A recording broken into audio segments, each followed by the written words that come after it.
സാന്നിധ്യം ശരീരത്തിൽ രുചിച്ചറിയണം. അതിനെ നമ്മളെന്തിനു സമർപ്പിച്ച് ദാനിയേലിന്റെ പ്രവചന പുസ്തകത്തിൽ ശദ്രക് മേശക് അബേദ്നെഗോ എന്ന് പറഞ്ഞ മൂന്ന് ഭക്തന്മാർ അവരെ രാജാവ് വിളിച്ച് അഗ്നി നമുക്കറിയാമല്ല. ആ തീയുടെ ശക്തി അതികഠിനമായിരുന്നു. അത് ഇടാൻ വന്നവർ തന്നെ കരിഞ്ഞു പോയി. അവരെ തിരിച്ചിടാൻ വന്നവർ.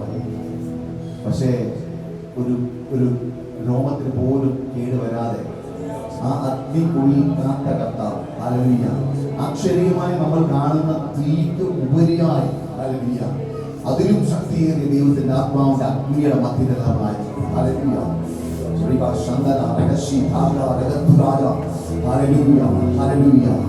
എല്ലാ കണ്ണുകളും അടച്ച് നമ്മുടെ കർത്താവിന്റെ സന്നിധിയിൽ സമർപ്പിക്കാം. ഹല്ലേലൂയ. ദൈവമേ, ഹല്ലേലൂയ. സർവശക്തനെ, സർവസൃഷ്ടിതാവേ, അടുത്തുകൂടാതെ പ്രകാശത്തിൽ വസിക്കുന്ന കർത്താവേ, അങ്ങയുടെ സന്നിധിയിൽ വരുവാൻ ഞങ്ങൾക്ക് യോഗ്യത തന്നതിനായി സ്തോത്രം. പുത്രനായ യേശു ക്രിസ്തുവിന്റെ രക്തത്താൽ ഞങ്ങളുടെ പാപങ്ങളെ കഴുകി ഞങ്ങളെ വീണ്ടെടുത്ത ദൈവകൃപയ്ക്കായി സ്തോത്രം. മക്കൾ എന്ന അവകാശം ഞങ്ങൾക്ക് തന്നതിനായി സ്തോത്രം. അപ്പ പിതാവെ എന്ന് വിളിക്കുവാൻ ഞങ്ങൾക്ക് അധികാരത്തിനായി നന്ദി കർത്താവേ. നന്ദി പച്ച എല്ലാ അത്തരങ്ങളും തുറന്ന് കർത്താവിനെ ശ്രദ്ധിക്കാം. Hallelujah, hallelujah. മഹത്വത്തിന്റെ രാജാവ് നമ്മുടെ മധ്യത്തിലുണ്ട്. ഹല്ലേലൂയ.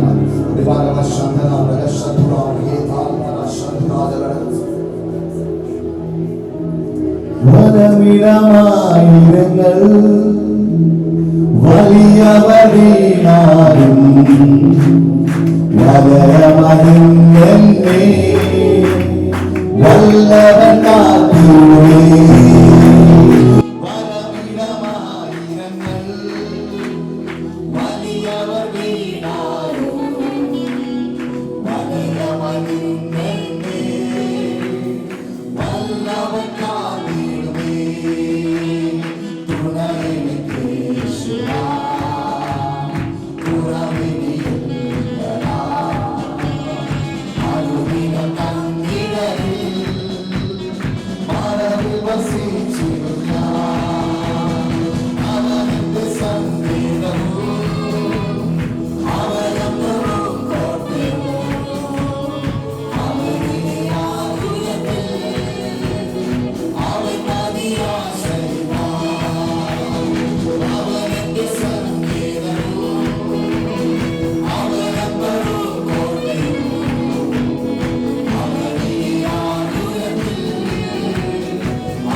കരങ്ങളെ തട്ടി നമുക്ക് കർത്താവിനെ ശ്രമിക്കാം.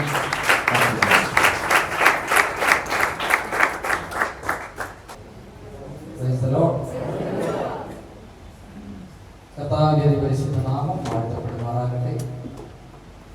ഒരു പ്രാവശ്യം ഞങ്ങളുടെ മധ്യയിൽ കടന്നു വന്ന് ദൈവവചനമായി ഞങ്ങളുടെ മധ്യയിൽ നിൽപ്പാൻ ദൈവാടിയെ നൽകിത്തരുന്ന ദൈവകൃപയ്ക്കായി ഞാൻ ദൈവത്തെ സ്തുതിക്കുന്നു, സ്തോത്രം ചെയ്യുന്നു. I am really proud of my dear sister Vinny and also her family. They are doing wonderful ministries over here, and also God is using His servant all over the world, all over India. So I am proud of Sister Vinny and her family. And God bless you. ഇന്നത്തെ അല്പനേരത്തെ ചിന്തയ്ക്കായി ഗലാത്യലേഖനം 1:10. ഗലാത്യലേഖനം 1:10 ഒന്ന് വായിക്കാം.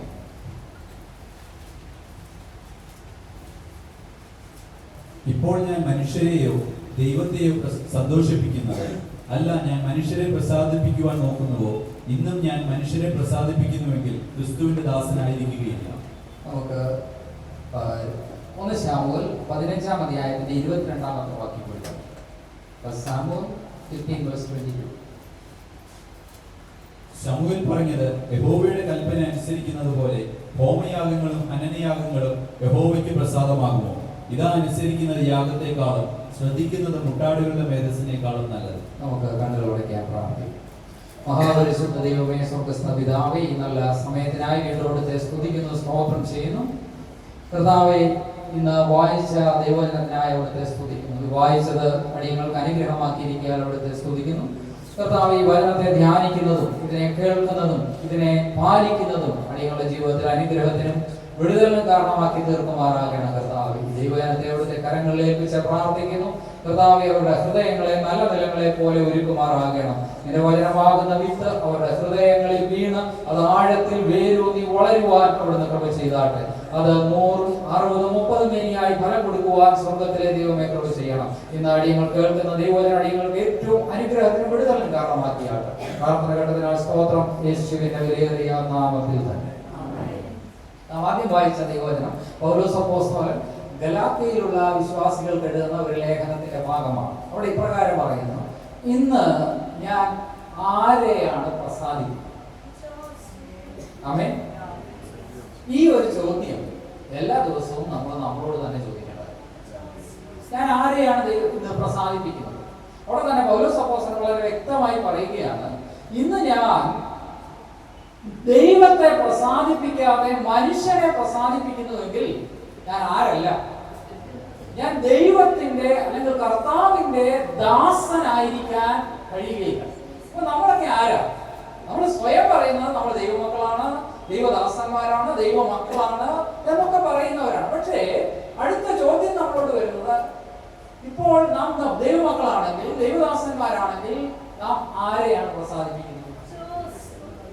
കമ്പനിയിലാണെങ്കിൽ immediate ബോസിനെ പ്രസാദിപ്പിക്കണം, സ്കൂളിലാണെങ്കിൽ ഹെഡ്മാസ്റ്ററെയോ ഹെഡ്മിസ്ട്രസിനെയോ പ്രസാദിപ്പിക്കണം, അല്ലേ? അതുപോലെ തന്നെ വീട്ടിലാണെങ്കിൽ അപ്പനെയും അമ്മയും പ്രസാദിപ്പിക്കണം, അല്ലേ? നാം എവിടെ ആയിരുന്നാലും ആരെയെങ്കിലും ഒക്കെ, ചർച്ചിലാണെങ്കിൽ പാസ്റ്ററെ പ്രസാദിപ്പിക്കണം, അല്ലേ? അപ്പൊ ആരെയെങ്കിലും ഒക്കെ പ്രസാദിപ്പിക്കുന്നതാണ് പലപ്പോഴും നമ്മുടെ നിത്യചര്യയായി മാറുന്നത്. പക്ഷെ കുഴപ്പമില്ല, അവരെയൊക്കെ പ്രസാദിപ്പിക്കുന്നതിൽ കുഴപ്പമില്ല. അതിനേക്കാൾ ഉപരിയായി ഞാൻ എന്റെ ദൈവത്തെ പ്രസാദിപ്പിച്ചില്ല എങ്കിൽ ഞാൻ ആരല്ല? ഞാൻ ദൈവദാസനല്ല, ഞാൻ ദൈവമകനല്ല, ഞാൻ ദൈവത്തിനുമായിട്ട് ഒരു ബന്ധവുമില്ലാത്തവനായി തീരും. അതാണ് ഇവിടെ പൗലോസ് അപ്പോസ്തലൻ പറയുന്നത്. നമുക്കറിയാം, സൃഷ്ടിക്ക് ശേഷം ആദ്യമായി ദൈവത്തെ പ്രസാദിപ്പിക്കുവാൻ ശ്രമിച്ച 2 വ്യക്തികളാണ് കയീനും ഹാബേലും. അപ്പൊ ഇവര് രണ്ടുപേരുടെയും ഹൃദയത്തിന്റെ ആഗ്രഹം നല്ലതായി. രണ്ടുപേരും അവരുടെ യാഗങ്ങളുമായിട്ട് ദൈവസന്നിധിയിൽ കടന്നു വന്നു, ദൈവത്തെ പ്രസാദിപ്പിക്കുവാനായി കടന്നു. അതിലെ ഒരു മനുഷ്യൻ ചിന്തിച്ചു, എന്റെ സ്വയം പ്രയത്നത്താൽ ഞാൻ ഉണ്ടാക്കിയ കാര്യങ്ങളൊക്കെ ദൈവത്തെ പ്രസാദിപ്പിക്കാം. ഇന്നും അങ്ങനെ പലരും എന്താ, എന്റെ കഴിവ് കൊണ്ട്, എന്റെ ബുദ്ധി കൊണ്ട്, എന്റെ ധനം കൊണ്ട്, എന്റെ അറിവ് കൊണ്ട്, എന്റെ നീതി പ്രവർത്തികൾ കൊണ്ട് ദൈവത്തെ പ്രസാദിപ്പിക്കാമെന്ന് കരുതുന്ന ഒരു കൂട്ടം ജനങ്ങളുണ്ട്. എന്നാൽ ദൈവം അവനിൽ പ്രസാദിച്ചില്ല എന്നുകൂടെ വളരെ വ്യക്തമായിട്ട് നമുക്ക് കാണുവാൻ. 5-ാമത്തെ ഭാഗം ഉൽപ്പത്തി പുസ്തകം അതിന്റെ 3-ാം അധ്യായത്തിന്റെ 5-ാമത്തെ ഭാഗം 4-ാം അധ്യായത്തിന്റെ 5-ാമത്തെ 3 തൊട്ടുള്ള വാക്യം ഒന്ന് വായിച്ചേക്കാം. കുറേക്കാലം കഴിഞ്ഞിട്ട് കയീൻ നിലത്തെ അനുഭവത്തിൽ നിന്ന് യഹോവയ്ക്ക് ഒരു വഴിപാട് കൊണ്ടുവന്നു. കുറെ കാലം കഴിഞ്ഞിട്ട് കയീൻ നിലത്തെ അനുഭവം വളരെ വ്യക്തമായിട്ട് നമ്മളവിടെ ശ്രദ്ധിക്കണം. ഈ നിലം ഏതാ? ദൈവം ശപിച്ചു കളഞ്ഞ നിലം. ദൈവം ശപിച്ച് കളഞ്ഞ നിലം. അപ്പൊ അതിന്റെ പ്രോഡക്റ്റ് എന്തായിരിക്കും? ശാപഗ്രസ്തമാണ് അല്ലെ? അപ്പൊ ഈ ശാപഗ്രസ്തമായ കഴ്സ്ഡ് ഫ്രൂട്ടാണ് ആര് കൊണ്ടുവന്നത്? കയീൻ കൊണ്ടുവന്നത്. അപ്പോ നിലത്തെ അനുഭവത്തിൽ നിന്നും കയീൻ അവിടെ ദൈവത്തെ പ്രസാദിപ്പിക്കുവാൻ നോക്കുന്നു. പലപ്പോഴും നമ്മുടെയും ജീവിതത്തിൽ സംഭവിക്കുന്നത് ഇതല്ല. അതിന്റെ ബാക്ക്ഗ്രൗണ്ട് നമ്മൾ ചെക്ക് ചെയ്യാറില്ല. നമ്മുടെ ഇവിടെ അങ്ങനല്ല, എനിക്കറിയത്തില്ല. അതുകൊണ്ട് എനിക്ക് പറയാനുള്ള പ്രാഗൽഭ്യം. നമ്മുടെ നാട്ടിലൊക്കെ സഭകളില് ചില അച്ചായന്മാരൊക്കെ അവിടെ ഒരു ആവശ്യം വന്നു കഴിഞ്ഞാൽ അച്ചായൻ ഒരിക്കലും ചർച്ചിനകത്ത് കാണത്തില്ല. അച്ചായൻ ഒരിക്കലും ചർച്ചിനകത്ത് കാണത്തില്ല. പക്ഷേ ചർച്ചിന് വെളിയിൽ ആക്റ്റീവായി. എവിടാ? ഈ വണ്ടി പാർക്ക് ചെയ്യുന്നത് മോനെ അങ്ങോട്ട് മാറ്റി പാർക്ക് ചെയ്യണ കാർ അവിടെ അല്ല ഇടേണ്ടത്, ഇവിടെ ഇടേണ്ടത്. ഇത് നമ്മൾ ലെവലായിട്ട് ഇടണം. പക്ഷെ ഒരിക്കലും ചർച്ചിനകത്ത് ചർച്ച് ഇഷ്ടം പോലെ ചെയർ കാലി കിടന്നാലും അവിടെ ഇരിക്കത്തില്ല. അവരാരാ? ചർച്ചിലെ ആക്റ്റീവ് മെമ്പേഴ്സ് അല്ലേ? നിങ്ങൾ അങ്ങനെയുള്ളവരെ കണ്ടു കാണില്ലേ? ഏതൊരു ഒരു കൺവെൻഷനോ മീറ്റിങ്ങിനോ പോയാലും അവിടെ പ്രസംഗിക്കുന്നത് എന്താണെന്ന് അച്ചായൻ അറിയത്തില്ല, അവിടെ എന്താണ് നടക്കുന്നതെന്ന് അറിയത്തില്ല. പക്ഷേ പുള്ളി ആരാ? പുള്ളിയാണ് കോർഡിനേറ്റർ. പുള്ളിയുടെ കാര്യമില്ല, അദ്ദേഹം അറിയാതെ അവിടെ കാര്യങ്ങളാണ്. അകത്തെ ആത്മീയ ശുശ്രൂഷയൊന്നും പുള്ളിക്ക് ഒരു വിഷയവുമല്ല. അതുപോലെ തന്നെ ഏറ്റവും കൂടുതൽ പണം ആ മീറ്റിങ്ങിന് കൊടുക്കുന്ന ആരായിരിക്കും? അപ്പൊ ഇവിടെ കയ്യിൽ ഏകദേശം അങ്ങനെ സ്വന്തമായിട്ട് മൂത്ത മോനല്ലേ അധ്വാനിച്ച് കുറേയേറെ കൃഷി സ്ഥലമാണ്. അന്ന് അങ്ങോട്ട് വിത്തുവാരി എറിഞ്ഞാൽ മതി, ഇഷ്ടം പോലെ ഉണ്ടാവും. അപ്പൊ ഇതൊക്കെ കൊണ്ടുവന്ന് കുറെ മത്തങ്ങായും ചേനയും വാഴക്കൊലയൊക്കെ കൂടെ കൊണ്ടുവന്ന് ദൈവത്തിന് യാഗമർപ്പിക്കുവാനായിട്ട് ദൈവം പ്രസാദിച്ചോ? ദൈവം പ്രസാദിച്ചു. അപ്പോ ദൈവം പ്രസാദിക്കാതെ വന്നു കഴിഞ്ഞപ്പോൾ ദൈവം നേരിട്ട് വന്നിട്ട് അവനോട് പറയുകയാണ്, മോനെ നിന്റെ യാഗത്തിൽ പ്രസാദിക്കാതെ ഇരിക്കുവാനുള്ള കാരണം 6-ാം വാക്യം 7-ാം വാക്യം വെച്ച് എന്നാലേ യഹോവ കയീനോട് നീ കോപിക്കുന്നത് എന്തിന്? നീ എന്തിനാ കോപിക്കുന്നത്? നീ കോപിക്കാൻ യാതൊരു കാരണവുമില്ല. കാരണം എന്താ?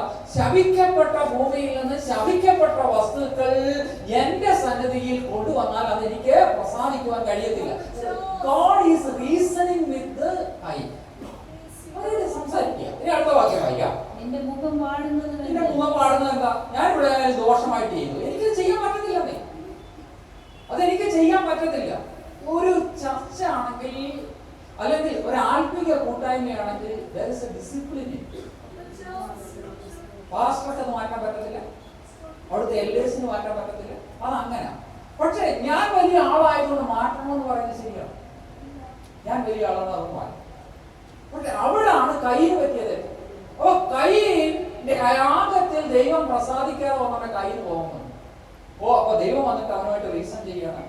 കയ്യിനെ എന്താണ് ഈ പ്രശ്നം? നീ ചെയ്യേണ്ട രീതിയിൽ ചെയ്തിരുന്നുണ്ടെങ്കിൽ ഞാൻ പ്രസാദിക്കുമായിരുന്നല്ലോ. നീ ചെയ്യേണ്ടത് പോലെ ചെയ്യാതിരുന്നതാണ് നിന്റെ കുഴപ്പം. ഇനി അടുത്തായിട്ട് അതിന്റെ 18-ാമത്തെ വാക്യം. ഹാനോക്കിന് ഈരോദ് ജനിച്ചു. ഈരോദ് ഇല്ല, അതിനു മുമ്പ് 4-ാം അധ്യായത്തിന് 18-ാം.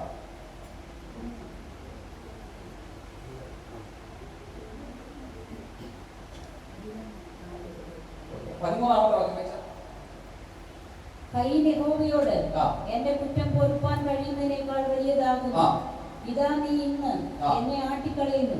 ഞാൻ തിരുസന്നിധി വിട്ട് ഒളിച്ച് ഭൂമിയിൽ ഉഴന്നലയുന്നവനാകും. ആരെങ്കിലും എന്നെ കണ്ടാൽ എന്നെ കൊല്ലുമെന്ന് പറഞ്ഞു. ഇവിടെ ദൈവം പ്രസാദിച്ചില്ല അവന്റെ യാഗത്തിൽ. ദൈവം അവന് കൗൺസിൽ കൊടുത്തിട്ട് മാനസാന്തരപ്പെട്ടില്ല. എന്ത്? ഈ കോപത്തോടു കൂടി അവൻ കടന്നു എന്നിട്ട് തന്റെ സഹോദരനെ പിടിച്ച് വയലിൽ വെച്ച് കൊല്ലുക. അപ്പോ ദൈവം കയ്യിൽ തന്നെ വന്ന് പറയുകയാണ്, എനിക്കിനി രക്ഷയില്ല എന്ന് എനിക്കറിയാം, പക്ഷെ നീ എന്നെ പ്രൊട്ടക്ട് ചെയ്യണം. എന്ന് പറഞ്ഞിട്ട് അവിടെ ദൈവസന്നിധിയിൽ നിന്ന് കിഴക്കോട്ട് യാത്ര ചെയ്ത് കടന്നു പോകുന്നതായിട്ട് നമുക്ക് കാണുവാൻ കഴിയും. ഇനി ഹാബേലിനെ പറ്റി നമുക്ക് ചിന്തിച്ചാൽ, ഹാബേലിന്റെ ജീവിതത്തിൽ ദൈവത്തെ പ്രസാദിപ്പിക്കുവാനായി ശ്രമിച്ചു. അവനൊരു മാതൃകയുണ്ടായിരുന്നു. അവന്റെ അപ്പനും അമ്മയായ ആദമും അവയും ദൈവസന്നിധിയിൽ പാപം ചെയ്തപ്പോൾ, അനുസരണക്കേട് കാണിച്ചപ്പോൾ ദൈവം അവരുടെ നഗ്നത മറയ്ക്കുവാനായിട്ട് അവിടെ എന്ത് ചെയ്തു? ഒരു യാഗം അർപ്പിക്കുന്ന ഒരു മാതൃക. ഈ ഭാവിയായി തീർന്നു. പക്ഷെ നിന്റെ ജീവിതത്തിൽ ഇനി നിന്റെ നഗ്നത മാറണമെങ്കിൽ, നിന്റെ ദൈവകൃപ നിന്നിൽ നിന്നും അകന്നുപോയ സ്ഥിതിക്ക് നീ നഗ്നനായി തീർന്നിരിക്കുന്നു. അതിൽ നിന്ന് നിനക്ക് രക്ഷ പ്രാപിക്കണമെങ്കിൽ എന്ത് ചെയ്യണം? ഒരു രക്തച്ചൊരിച്ചിലുണ്ടാകും. അത് മനസ്സിലാക്കിയ അവൻ ദൈവത്തെ പ്രസാദിപ്പിക്കുവാനായി പോയപ്പോൾ ആദ്യമായി അവൻ മനസ്സിലാക്കി, ഞാൻ പാപത്തിൽ ജനിച്ചു, എന്റെ അപ്പനും അമ്മയും പാപികളാണ്, ഞാനും പാപത്തിൽ ജനിച്ചിരിക്കുന്നു. അതുകൊണ്ട് എനിക്ക് ദൈവത്തോട് അടുക്കണമെങ്കിൽ ഒരു രക്തച്ചൊരിച്ചിലോടുകൂടി മാത്രമേ കടന്നു വരുവാൻ കഴിയുകയുള്ളൂ. അവൻ തന്റെ ആട്ടിൻകൂട്ടത്തിൽ നിന്നും ഏറ്റവും മേൽത്തരമായ ഒന്നിനെ ദൈവത്തിന്റെ സന്നിധിയിൽ യാഗമർപ്പിക്കുന്നു എന്ന് നമുക്ക് കാണുവാൻ ചെയ്യും. അതിന്റെ 14-ാമത്തെ വാക്യം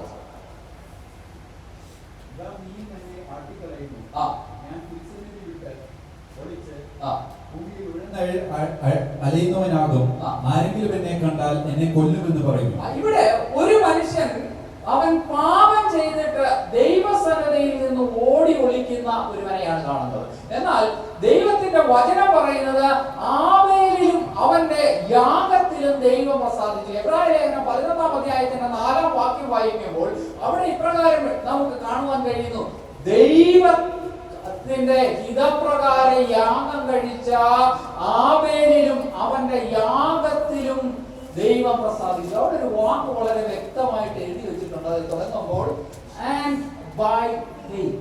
Praise the Lord. And by faith. വിശ്വാസത്താൽ. അതുവരെ എന്തില്ല, തനിക്ക് എഴുതപ്പെട്ട ഒരു നിയമമില്ല, അല്ലെങ്കിൽ പറയപ്പെട്ട ഒരു നിയമമില്ല. അവൻ എന്ത് ചെയ്തു? he assumed this is the way I have to do it. ഇങ്ങനെ ഞാൻ ചെയ്തെങ്കിൽ മാത്രമേ ദൈവം എന്റെ യാഗത്തിൽ പ്രസാദിക്കുകയുള്ളൂ. കാരണം എന്താ? എനിക്കൊരു മാതൃക ദൈവം തന്നെ വെച്ചു, അല്ലേ?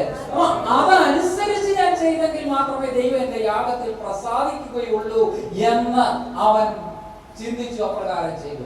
അതുകൊണ്ട് എന്താ? അവനോ മരിച്ചുപോയി, എങ്കിലും ഇന്നും അവന്റെ യാഗം നമ്മോട് സംസാരിക്കുന്നു. Yet he speaks. This is the way we have to sacrifice. We have to please God. ഇന്നും അവന്റെ മരണം, അവന്റെ യാഗം നമ്മോട് പറയുകയാണ്, വിശ്വാസത്താൽ മാത്രമേ ഒരു മനുഷ്യൻ നീതീകരിക്കപ്പെടുകയുള്ളൂ. ഹല്ലേലൂയ. നാം ദൈവത്തെ പ്രസാദിപ്പിക്കുന്നത് വിശ്വാസത്താൽ, പ്രവർത്തികളാലല്ല, ഇല്ലേ? ഇന്ന് ലോകത്തിലെ ജനം ഒക്കെ അവരുടെ പ്രവർത്തികളാൽ ദൈവത്തെ പ്രസാദിപ്പിക്കുവാൻ നോക്കുന്നു. അവര് പുണ്യ പ്രവർത്തികൾ ചെയ്തിട്ട് സ്വർഗം അവകാശമാക്കുവാൻ നോക്കുന്നു.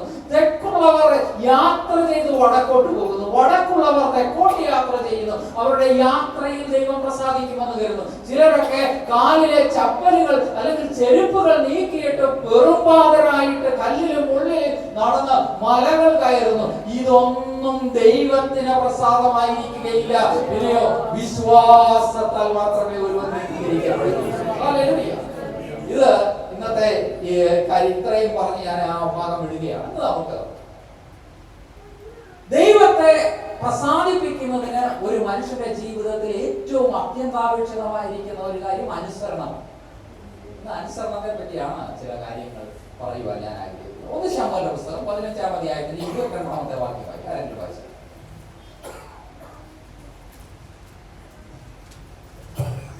ശമൂവേൽ പറഞ്ഞത്, യഹോവയുടെ കൽപ്പന അനുസരിക്കുന്നത് പോലെ ഹോമയാഗങ്ങളും ഹനനയാഗങ്ങളും യഹോവയ്ക്ക് പ്രസാദമാകുന്നു. ഇവിടെ കുറെ നാൾ കഴിഞ്ഞു, ആദമും ഹവ്വയും മരിച്ചു. അവരുടെ പുത്രനായിരിക്കുന്ന ആബേലിനെ കൊന്നുകളഞ്ഞു. കയീന് നോദ് ദേശത്ത് എന്ന ഒരു പട്ടണം പണിതു, അതിന് തന്റെ മകന്റെ പേരിട്ടു. ഇതൊക്കെ കഴിഞ്ഞതിന് ശേഷം അനേക വർഷങ്ങൾ കഴിഞ്ഞിട്ട് അവര് മിസ്രൈമിന്റെ അടിമത്തത്തിലായിരുന്നു. അടിമത്തത്തിൽ നിന്ന് ദൈവം അവരെ അത്ഭുത പ്രവർത്തികളാൽ വിടുവിച്ചിട്ട് അവർക്ക് കനാൻ ദേശം അവകാശമായി ലഭിച്ചു. കനാൻ ദേശത്തിലെ ആദ്യത്തെ രാജാവായിരുന്ന ശൗലിനോട് ദൈവത്തിന്റെ ആത്മാവ് ശമൂവേലിനോട് പറഞ്ഞു, നീ എന്ത് ചെയ്യണം? അമാലേക്യരെ എന്ത് ചെയ്യണം? ഉന്മൂലനാശം ചെയ്യണം, അവരെ നശിപ്പിച്ചു കളയണം. അതിന്റെയൊക്കെ കാരണങ്ങളിലേക്ക് നമുക്ക് കടന്നു വരാം. അതിന് മുന്നമേ ഞാൻ ഷോർട്ടായിട്ട് പറയും, അവരെ നശിപ്പിക്കണം. അപ്പൊ ശമൂവേൽ എന്ത് ചെയ്തു? ശമൂവേൽ അനുസരിച്ചോ? അനുസരിച്ചോ?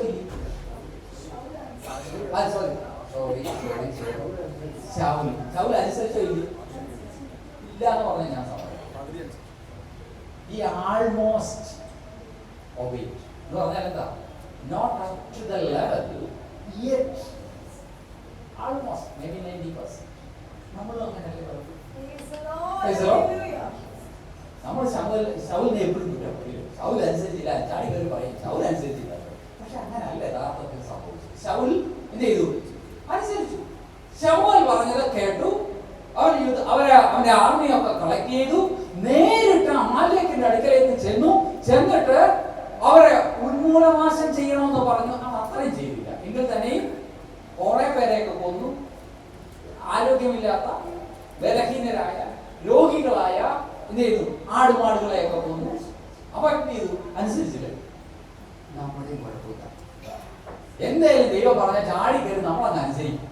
പക്ഷേ we are not obeying the Lord fully. പൂർണ്ണമായിട്ടും ദൈവത്തെ അനുസരിക്കുന്നില്ല. കയ്യിൽ യാഗം കഴിച്ചോ? എന്തിനു വേണ്ടി? ദൈവത്തെ പ്രസാദിപ്പിക്കാൻ വേണ്ടി. നമ്മൾ യാഗം കഴിക്കാറില്ലേ? നമ്മൾ യാഗം കഴിക്കാറില്ല. എന്തിനു വേണ്ടി? ദൈവത്തെ പ്രസാദിപ്പിക്കും. പക്ഷേ it is up to my level. അല്ലെങ്കിൽ എന്താ? എന്റെ ഇഷ്ടപ്രകാരമാണ് ഞാൻ ദൈവത്തെ പ്രസാദിക്കുക. പലപ്പോഴും എന്താ? എന്റെ പാറ്റേൺ അനുസരിച്ച് ഞാൻ ദൈവത്തെ പ്രസാദിപ്പിക്കാം. അങ്ങനെ എന്റെ ഹിതമല്ല ദൈവത്തെ പ്രസാദിപ്പിക്കേണ്ടത്. ദൈവഹിതം ഇന്നതെന്ന് തിരിച്ചറിയണം. ദൈവവചനത്തില് ഓരോ വാക്കുകൾ എഴുതിയിരിക്കുന്നതിനൊക്കെ വളരെയധികം മീനിങ്ങുകളുണ്ട്. പലപ്പോഴും നമ്മുടെ പ്രശ്നം എന്ന് പറഞ്ഞാൽ നമ്മൾ വായിച്ചങ്ങോട്ട് ഇതിനെപ്പറ്റി നമ്മൾ ചിന്തിക്കാറില്ല. നമ്മൾ അതിനെപ്പറ്റി നമ്മൾ അതിനെപ്പറ്റി ചിന്തിച്ച് അതിന്റെ യഥാർത്ഥ അർത്ഥം എന്താണെന്ന് നാം മനസ്സിലാക്കാം. അല്ലേ? ഇവിടെ നമുക്കറിയാം. ഞാൻ പെട്ടെന്ന് വേറൊരു ഭാഗത്തേക്ക് പോയി. എസ്തേറിന്റെ പുസ്തകത്തിലേക്ക് കടന്നു വരുമ്പോൾ അവിടെ ഒരു സഹോദരിയെ കാണാം. ആരാ? എസ്തേർ തന്നെ. അല്ലേ? എസ്തേറിന്റെ പുസ്തകത്തിൽ കടന്നു വരുമ്പോൾ എസ്തേർ വളരെ സ്ട്രോങ് ആയിട്ട് ഒരു തീരുമാനമെടുക്കുക. തീരുമാനം എന്താ? ഞാൻ 3 ദിവസം ഉപവസിക്കും. ഉപവസിച്ചതിന് ശേഷം രാജാവിന്റെ സന്നിധിയിലേക്ക് കടന്നു പോയിട്ട് ഞാൻ അതുമായിട്ട് സംസാരിക്കും. ഒരു സ്ട്രോങ് തീരുമാനം. ആ തീരുമാനം എടുത്തത് നിമിത്തം എന്ത് പറ്റിയെന്ന് അറിയാമോ? അവരുടെ ആ റേസ് അല്ലെങ്കിൽ യഹൂദന്മാരൊക്കെ രക്ഷപ്പെടുവാനിടയായി. യഹൂദന്മാർ രക്ഷപ്പെടുവാൻ എടുത്ത തീരുമാനം. പക്ഷേ ഞാൻ ഈ ഭാഗത്തേക്ക് പിന്നെ കടന്നു വരാം. അതിന് മുന്നമേ ഞാൻ വേറൊരു കാര്യം പറയാം. ഏകദേശം 500 വർഷങ്ങൾക്ക് മുമ്പാണ് ഈ ശൗലിന്റെയും കഥ നടക്കുന്നത്. അതിനും ഏകദേശം 500 വർഷങ്ങൾക്ക് മുമ്പാകെ നടന്ന ഒരു കാര്യം നമുക്ക് പുറപ്പാട് പുസ്തകത്തിൽ കടന്നുവരാൻ കഴിയും. പുറപ്പാട് പുസ്തകത്തിലേക്ക് നാം കടന്നു വരുമ്പോൾ നമുക്ക് അവിടെ പോകാൻ കഴിയുന്നത് ഇസ്രായേൽ മക്കൾ മിസ്രൈമിന്റെ അടിമത്തത്തിലായിരുന്നു. എത്ര വർഷം? ഏകദേശം 430 വർഷക്കാലം അവരുടെ അടിമത്തത്തിലായിരുന്നു. അടിമത്തത്തിൽ നിന്നും അവര് യഹോവയോട് നിലവിളിച്ചു. അപ്പൊ അവിടെ പുറപ്പാട് പുസ്തകത്തിൽ നാം കാണുന്നത് എന്റെ ജനമായ ഇസ്രായേലിന്റെ നിലവിളി ഞാൻ കണ്ടു, അവരുടെ കരച്ചിൽ ഞാൻ കണ്ടു. 2 പ്രാവശ്യം പറയുന്നത്. എന്ന് പറഞ്ഞാൽ എന്താ? എന്താ പറയുന്നത്? അതിനൊരു സീൽ ചെയ്താ ദൈവം പറയുന്നത്. കണ്ടെന്ന് പറഞ്ഞാൽ എന്താ? ഞാൻ കണ്ടു. വീണ്ടും ഞാൻ കണ്ടു എന്ന് പറഞ്ഞാൽ എന്താ? ഞാൻ എന്റെ കാഴ്ച പൂർണ്ണമായിരുന്നു. അതിനകത്ത് ഒരു ഒഴിവുമില്ല. ഞാൻ കണ്ടു അവരുടെ നിലവിളി ഞാൻ കേട്ടു 2 പ്രാവശ്യം പറയുന്നുണ്ട്. റിപ്പീറ്റഡ് ആയിട്ട് പറയും. എന്ന് പറഞ്ഞാൽ അതിനൊരു വ്യത്യാസമില്ല. ദൈവം കണ്ടതും കേട്ടതും അതിനൊരു വ്യത്യാസമില്ല. എന്നിട്ട് പറയുകയാണ്, അവരുടെ കണ്ണുനീർ ഞാൻ കണ്ടതുകൊണ്ട്, അവരുടെ നിലവിളി ഞാൻ കേട്ടതുകൊണ്ട് അവരെ ഞാൻ അവരുടെ കഷ്ടതയിൽ നിന്നും വിടുവിക്കും. ദൈവം അത്ഭുതങ്ങൾ പ്രവർത്തിച്ച് അവരെ അവരുടെ കഷ്ടതയിൽ നിന്നും വിടുവിച്ച് അവർ 40 വർഷക്കാലം മരുഭൂമിയിൽ ദിനംപ്രതി എന്നോണം അത്ഭുതങ്ങൾ ചെയ്ത് അവരൊക്കെ വാഗ്ദത്ത ദേശമായ കനാൻ ദേശത്തേക്ക് കൊണ്ടുപോയി. അല്ലെ?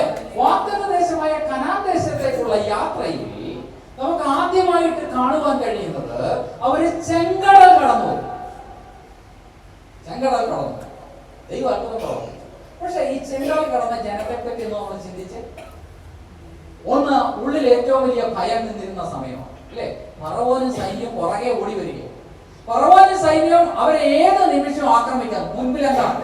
വലിയ ചെങ്കടൽ കിടക്കുക. അവർക്ക് മുമ്പോട്ട് പാസ് ചെയ്ത് പോകാൻ പറ്റത്തില്ല. അങ്ങനെയുള്ള സാഹചര്യത്തിൽ അവിടെ കുഞ്ഞുകുട്ടി ആബാലവൃദ്ധ ആൾക്കാരും ഭയത്തിന്റെ നിഴലിലാണ്. ഭയപ്പെട്ട് നിൽക്കുമ്പോഴാണ് ദൈവം അവിടെ അവർക്ക് വേണ്ടി ചെങ്കടലിനെ രണ്ടായി പിളർക്കുന്നത്. ചെങ്കടൽ പിളർന്ന് അവര് അപ്പുറത്തെ മരുഭൂമിയിലേക്ക് കടന്നു. മരുഭൂമിയിലേക്ക് കടന്ന ജനത്തിന്റെ ജീവിതത്തിൽ ഏറ്റവും അവരെ അലട്ടിയ ഒരു കാര്യം എന്താണെന്ന് അറിയാമോ? അവർക്ക് വെള്ളമില്ല. ആദ്യം മന്നയ്ക്ക് വേണ്ടി കറങ്ങി, മന്ന കിട്ടി. അവർക്ക് വെള്ളമില്ല എന്ന് പറയുക. ഇങ്ങനെ ഈ യാത്രയൊക്കെ ചെയ്ത് വളരെയധികം ദാഹിച്ചു വലഞ്ഞ, വളരെയധികം ക്ഷീണിതരായിരിക്കുന്ന ഒരു കൂട്ടം ജനത്തിന്റെ മധ്യത്തേക്കാണ് പുറപ്പാട് പുസ്തകം 17-ാം അധ്യായത്തിലേക്ക് നമുക്ക് തുടങ്ങും. പുറപ്പാട് പുസ്തകം 17-ാം അധ്യായം അതിന് 8-ാമത്തെ വാക്യം വായിച്ചാൽ, രഫീദീമിൽ വെച്ച് അമാലേക്ക് വന്ന് ഇസ്രായേലിനോട് യുദ്ധം ചെയ്തു. രഫീദീം എന്ന് പറയുന്ന സ്ഥലത്ത് അവര് ഈ ചെങ്കടൽ കടന്ന് ദാഹിച്ചു വലഞ്ഞ് വളരെയധികം മോശയോട് പിറുപിറുത്ത് വളരെയധികം മാനസിക പ്രശ്നങ്ങളിലായിരിക്കുന്ന ഒരു സമയത്ത് ആരവർക്കെതിരായിട്ട് കടന്നു വന്നു? അമാലേക്ക് എന്ന് പറയുന്ന ഒരു കൂട്ടർ കടന്നു വന്നിട്ട് ഇസ്രായേൽ ജനത്തെ ആക്രമിക്കുക ചെയ്യും. ഇനി അവർ എട്ടാം വാക്യം കഴിഞ്ഞിട്ട് 11-ാമത്തെ വാക്യം. മോശ കൈ ഉയർത്തിയിരിക്കുമ്പോൾ ഇസ്രായേൽ ജയിക്കും, കൈ താഴ്ത്തിയിരിക്കുമ്പോൾ അമാലേക്ക് ജയിക്കും. ഇവിടെ ഒരു 2 വാക്യങ്ങളിൽ അമാലേക്ക് വന്നവരെ ആദ്യം ആക്രമിക്കുന്നു. അതിനുശേഷം യോശുവയുടെ നേതൃത്വത്തിൽ അവരെങ്ങനെ ഈ അമാലേക്കിനെ നശിപ്പിച്ചു എന്നുള്ളതുമായ വാക്യങ്ങളാണ് നമുക്ക് കാണുന്നത്. നമ്മൾ പലപ്പോഴും ഈ പ്രസംഗങ്ങളൊക്കെ കേട്ടിട്ടുണ്ട്. അഹരോനും ഹൂരും എന്ത് ചെയ്തു? മോശയുടെ കൈ ഉയർത്തിപ്പിടിച്ചു. അവിടെ ഒരു വലിയ വിജയം അവർക്ക് ലഭിച്ചതായിട്ട്. പക്ഷെ അതിന് മുന്നമേ നാം ചിന്തിക്കേണ്ട കാര്യം, ആദ്യമായിട്ട് ഈ അമാലിലേക്ക് കടന്നു വന്ന് അവരെ ആക്രമിച്ചു. 17-ാം അധ്യായത്തിൽ അതിന്റെ വിവരണങ്ങളൊന്നും ഇല്ല എങ്കിൽ തന്നെ ആവർത്തന പുസ്തകം 25-ാം അധ്യായത്തിന്റെ 17-18. ആവർത്തന പുസ്തകം 25-ാം അധ്യായത്തിന്റെ 17-18. നിങ്ങൾ മിസ്രൈമിൽ നിന്ന് പുറപ്പെട്ടു വരുമ്പോൾ വഴിയിൽ വെച്ച് അമാലേക്ക് നിന്നോട് ചെയ്തത് അവൻ ദൈവത്തെ ഭയപ്പെടാതെ. ഒന്നാമത്തെ കാര്യം, അമാലേക്ക് ആരാണെന്നുള്ളത് അമാലേക്കിന്റെ സ്വഭാവം. അമാലേക്ക് എന്ത് ചെയ്തു? ദൈവത്തെ ഭയപ്പെട്ടില്ല. വഴിയിൽ നിന്റെ നേരെ വന്ന് നീ ക്ഷീണിച്ച് തളർന്നു. രണ്ടാമത്തെ വാക്യം ഇവിടെ പറയുന്നത്, നിന്റെ അവസ്ഥ ഏതാ? ഇസ്രായേൽ മക്കൾ എങ്ങനെയായിരുന്നു? വെള്ളമില്ലാതെ, അവർക്കൊരു ആർമി ഇല്ലാതെ, ആഹാരമില്ലാതെ, അവര് മാനസികമായി ഭയത്തിന്റെ അവസ്ഥയിലായിരുന്നപ്പോൾ, ഒന്ന് ഓർഗനൈസ്ഡ് ആയിട്ട് ഒന്നുമില്ലാതിരിക്കുന്ന സമയത്ത് അവർക്ക് എതിരെ കടന്നു വന്ന് എങ്ങനെ ആക്രമിച്ചു എന്ന് അവിടെ രേഖപ്പെടുത്തി വെച്ചിരിക്കുന്നു. പിന്നണിയിലുള്ള ബലഹീനരെ ഒക്കെയും അവർ കടന്നു വന്ന് യൗവനക്കാര് മുമ്പേ വഴി തെളിച്ചുകൊണ്ട് മുമ്പേ മുടക്കുന്നവരെ അല്ല ആക്രമിച്ചത്. പിന്നെ ആരെ ആക്രമിച്ചത്?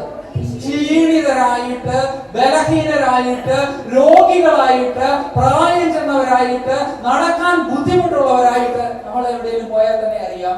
ഞാൻ എവിടെയെങ്കിലും പോയാൽ, ഞാൻ എന്റെ വൈഫും കുഞ്ഞുങ്ങളുമായിട്ട് പോയാൽ ഞാൻ എന്റെ മുമ്പ് ചാടി കയറിയിട്ടുണ്ട്. അവരൊക്കെ കുറയാണ്. കാരണം എന്താ? എന്റെ അത്ര ചൂടുകൊണ്ടോടെ അവർക്ക് നടക്കാൻ പറ്റുന്നില്ല. നമ്മൾ എവിടെ പോയാലും അങ്ങനല്ലേ? ഇല്ലേ? ആരോഗ്യമുള്ള ചെറുപ്പക്കാരൊക്കെ പപ്പ ഇങ്ങോട്ട് വാങ്ങുന്നുണ്ട്, മക്കളൊക്കെ കയറി മുമ്പോട്ട് നടക്കും. നമുക്ക് അത്രയും സ്പീഡ് നടക്കണം. നമ്മൾ ഇച്ചിരി കുറഞ്ഞു എന്ന് പറഞ്ഞതുപോലെ ക്ഷീണിതരായിരിക്കുന്നവർ, പ്രായാധിക്യത്തിലായിരിക്കുന്നവർ, സഹോദരിമാർ, കുഞ്ഞുങ്ങളൊക്കെ എവിടാ? ഈ യാത്രയുടെ ഏറ്റവും പുറകിലാണ്. അപ്പൊ അവരെ ആക്രമിച്ച് യഥാർത്ഥമായിട്ട് ആണത്തോടുള്ള പട്ടാളക്കാരാണെങ്കിൽ അങ്ങനെ മതി. നീ മാറിയില്ലേ? ആരോഗ്യമുള്ള യുദ്ധത്തിന് പോകുന്ന സമയത്ത് ഇന്ത്യൻ ആർമി അങ്ങോട്ട് ഓടി ചെന്നിട്ട് പാകിസ്ഥാനിലെ 3-4 പിള്ളേരെ വെടിവെച്ച് കൊല്ലുവാണ്. അല്ലെ പ്രായം കൊണ്ട് നടക്കാൻ വയ്യാതെ വടി കുത്തി പിടിച്ച് നടക്കുന്നവരാണ്.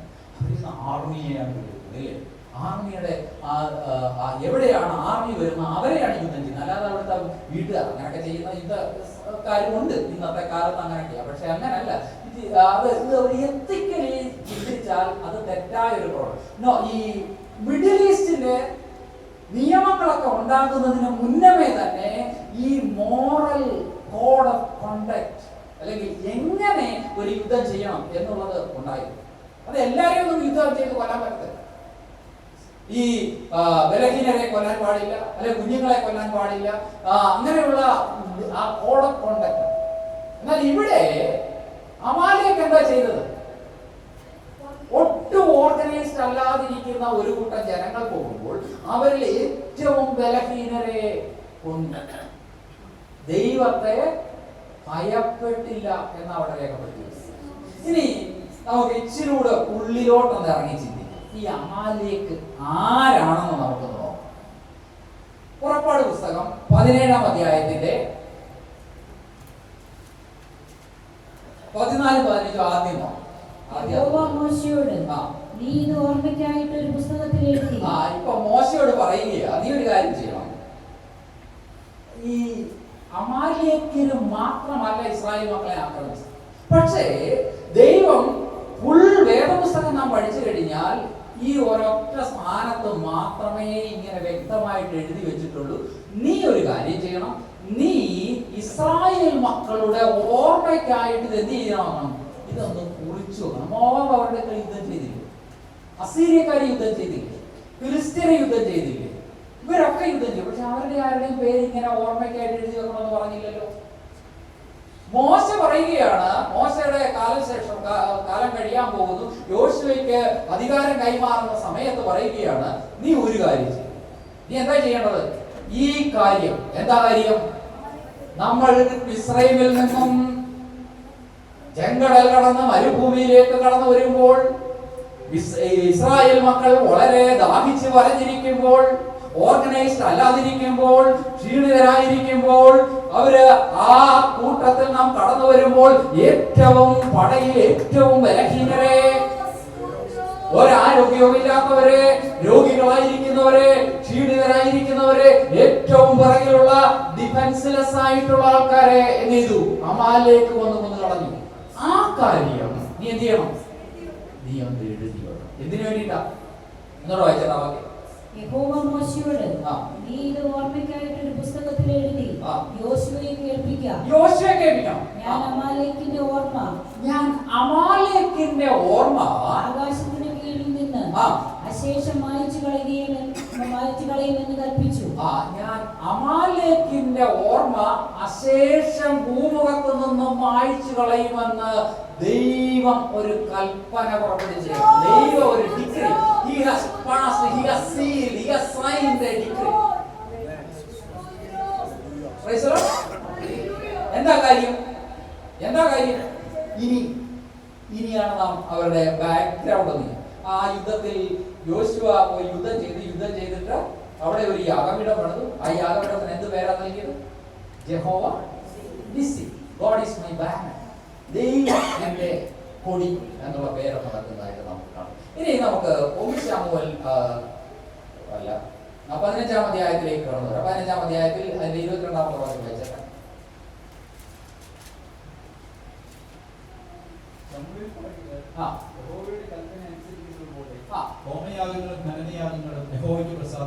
ഇവിടെ ശൗലിനെ യുദ്ധത്തിനായിട്ട് പറഞ്ഞു വിട്ടു. ഞാൻ ആദ്യമേ അതിനെ പറ്റി പറഞ്ഞു. യുദ്ധത്തിനായിട്ട് പറഞ്ഞു വിട്ടപ്പോൾ ശൗൽ അനുസരിച്ചു, എന്നാൽ പൂർണ്ണമായും അനുസരിച്ചില്ല. പോയിട്ട് എന്ത് ചെയ്തു? അവിടുത്തെ കുറെ ആടുമാടുകള്, തടിച്ച മൃഗങ്ങള് ഒക്കെ എടുത്തോണ്ട് വന്നു. കൂടെ ഒരു വ്യക്തിയെ കൂടെ കൊണ്ടുവന്നു. ആരാണെന്ന് അറിയാം? ആഗാഗ് എന്ന ഈ അമാലേക്കിന്റെ രാജാവിനെ കൂടെ കൊണ്ടുവന്നു. ഇവർ രണ്ടുപേരും കൂടെ ഇവിടെ വന്നു. ശമൂവേൽ വരുമ്പോഴെന്താ? ആഗാഗ് വലിയ സിംഹാസനം, ചെറിയ സിംഹാസനത്തിൽ ഞെളിഞ്ഞിരിക്കുകയാണ്, വയറൊക്കെ തെളിച്ചിരിക്കുകയാണ്. എന്നെ ആരും ഒന്നും ചെയ്തിട്ടില്ല എന്ന് പറഞ്ഞിട്ട് അവിടെ ഇരിക്കുക. കൂടെ ചെയ്തു. അവിടെ ഇങ്ങോട്ട് വരുന്ന എന്നെ വളരെയധികം ചിന്തിപ്പിച്ച ഒരു വാക്യം. എന്താണെന്നറിയോ? ഈ ശമൂവേൽ അവിടെ വന്നിട്ട് ചോദിച്ചത്, ഞാൻ നിന്നോട് കൽപ്പിച്ചതുപോലെ നീ ചെയ്തില്ലയോ എന്ന് ചോദിച്ചിട്ട് അടുത്തത്, ഞാൻ ഈ കേൾക്കുന്ന കാളകളുടെയും ആടുകളുടെയും കരച്ചിലെന്തുവാ? ഇസ്രായേലിൽ കാളകളും ആടുകളും ഉണ്ടോ? ഉണ്ട്. പിന്നെ എങ്ങനെ ആ കാളയുടെ കരച്ചിൽ ഈ കാളയുടെ കരച്ചിൽ തമ്മിലൊരു വ്യത്യാസം? ദൈവത്തിന്റെ ജനത്തിന്റെ കാളകളുടെ കരച്ചിലും ദൈവമില്ലാത്തവന്റെ കാളകളുടെ കരച്ചിലും ഡിഫറൻഷിയേറ്റ് ചെയ്യുവാൻ ദൈവത്തിന്റെ അനോയിന്റിംഗ് പ്രാപിച്ച ദൈവദാസൻ ഹല്ലേലൂയ. അതുകൊണ്ടാണ് ദൈവദാസന്മാർ ഒരൊറ്റ നോട്ടം നോക്കിയിട്ട് പറയാം അവൻ ആള് ശരിയില്ല. കാരണം എന്താണെന്നറിയാമോ? കണ്ടാ നല്ലതാ, കണ്ടാ വെള്ള ഷർട്ടും വെള്ള ഇന്ന് ദുബായും ഒക്കെ ഇടുന്നു, അതാണല്ലോ ഫാഷൻ. ദുബായും ഒക്കെ ഇട്ടിങ്ങനെ മീശയൊക്കെ കളഞ്ഞ് ഇങ്ങനെ നിൽക്കുന്ന കണ്ടു കഴിഞ്ഞാൽ പറയും ഇദ്ദേഹം ഭയങ്കര പരിചയം. പക്ഷെ കണ്ട കാഴ്ചയിൽ ദൈവത്തിന്റെ അനോയിന്റിംഗ് ഉള്ള ദൈവദാസൻ പറയുന്നതാണ് ശരി. കാളകളുടെ കരച്ചിൽ കേട്ട് ഡിഫറൻഷിയേറ്റ് ചെയ്യാനുള്ള കഴിവ് ആർക്കുണ്ടായിരുന്നു? ശമൂവേലിനുണ്ടായിരുന്നു. അത് കണ്ടും കേട്ടതിന് ശേഷം ശമൂവേൽ എന്താ ഉത്തരം പറഞ്ഞു? ശൗൽ എന്താ ഉത്തരം പറഞ്ഞു? പടജനം ഞങ്ങൾ യുദ്ധത്തിന് പോയതാ. യുദ്ധം കഴിഞ്ഞ് ഇങ്ങോട്ട് വന്നപ്പോ ഈ പടയാളികൾക്കൊക്കെ ദൈവത്തെ ഒന്ന് പ്രസാദിപ്പിക്കണമെന്നില്ല. അവര് ദൈവത്തിന് യാഗം കഴിക്കാനായിട്ട് അവരെ കൊണ്ടുവന്നാണ്. വിലപിടിപ്പുള്ളതിനെയൊക്കെ ഇങ്ങ് കൊണ്ടു. ദൈവം എന്താ പറഞ്ഞത്? അവരെ ഉന്മൂലനാശം ചെയ്യണം. ഒരെണ്ണത്തിനെ വെച്ചോണ്ടിരിക്കരുത് എന്താ പറഞ്ഞത്? അവിടെ വിലപിടിപ്പുള്ള ആകാതിരി വിലപിടിപ്പുള്ള മൃഗങ്ങളെയും ഒക്കെയും കൊണ്ടുവന്നിട്ട് പറയുകയാണ്, ഞാനിത് ജീവനുള്ള ദൈവത്തിന് യാഗം കഴിക്കാനായിട്ടാണ് കൊടുക്കുന്നത്. അപ്പോഴാ ദൈവത്തിന്റെ ആത്മാവ് ശമൂവേലിൽ വന്നിട്ട് പറയുകയാണ്, നീ യാഗത്തിലൊന്നും അല്ല. നമുക്കൊക്കെ ഉള്ള ഒരു മിസ്കൺസെപ്ഷനാണ്. ചുമ്മാതെ ദൈവസന്നിധിയിൽ വന്നിരുന്നിട്ട് ഹല്ലേലൂയ പറഞ്ഞിട്ട് പോകുന്നതിലൊന്നും അല്ല ദൈവം. അതൊക്കെ ഇതിന്റെ ആരാധനയുടെ ഭാഗമാണ്. പക്ഷേ ദൈവം പ്രസാദിക്കുന്ന ആരാധനക്കാരായിരിക്കുവാനായിട്ടാണ് ദൈവം റോമാലേഖനം 12-ാം അധ്യായത്തിന്റെ 1 മുതലുള്ള വാക്യങ്ങൾ വായിക്കുമ്പോൾ പൗലോസ് അപ്പോസ്തലൻ റോമിലുള്ള വിശ്വാസികൾക്ക് വളരെ വ്യക്തമായും ശക്തമായും ഒരു ആലോചന കൊടുക്കുക, എങ്ങനെയാണ് ദൈവത്തെ പ്രസാദിപ്പിക്കേണ്ടത്. ഒന്ന് വായിച്ചു. സഹോദരന്മാരെ, ഞാൻ ദൈവത്തിന്റെ മനസ്സറിവ് ഓർപ്പിച്ച് നിങ്ങളെ പ്രബോധിപ്പിക്കുന്നത് നിങ്ങൾ ബുദ്ധിയുള്ള ആരാധനയായി നിങ്ങളുടെ ശരീരങ്ങളെ എങ്ങനെയായിരിക്കണം? നിങ്ങളുടെ ശരീരങ്ങളെ എങ്ങനെ അർപ്പിക്കണം? ബുദ്ധിയുള്ളവരായിരിക്കണം. ബുദ്ധിയുള്ള ആരാധന എന്ന് പറഞ്ഞാൽ ഇതിനകത്ത് നോ ഗിമ്മിക്ക്. അതിനകത്ത് ചെപ്പടി വിദ്യകളൊന്നുമില്ല. ദൈവത്തെ ആരാധിക്കുന്നതിനകത്ത് ചെപ്പടി വിദ്യകളൊന്നുമില്ല. എന്ത് ചെയ്യുന്ന? പിന്നാണ് പറയുന്നത്, നിങ്ങളുടെ ശരീരങ്ങളെ ബുദ്ധിയുള്ള ആരാധനക്കാരായിരിക്കണം. ദൈവത്തെ പ്രസാദിപ്പിക്കേണ്ടത് എങ്ങനെയെന്ന് നന്നായി മനസ്സിലാക്കിയിരിക്കണം. എന്നിട്ട് പറയുകയാണ്, തുറന്നു വായിച്ചാൽ, നിങ്ങളുടെ ശരീരങ്ങളെ ജീവനും വിശുദ്ധിയും, ഒന്നാമതായിട്ട് ജീവനുള്ള ആരാധനക്കാരായിരിക്കണം. ജീവനുള്ള ആരാധന.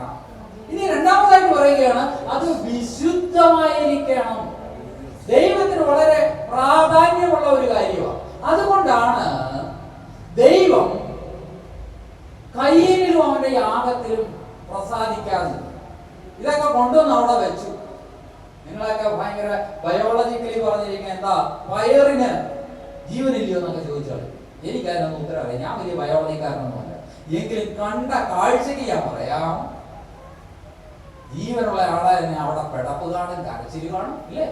അവിടെ രക്തം ഒഴുകും.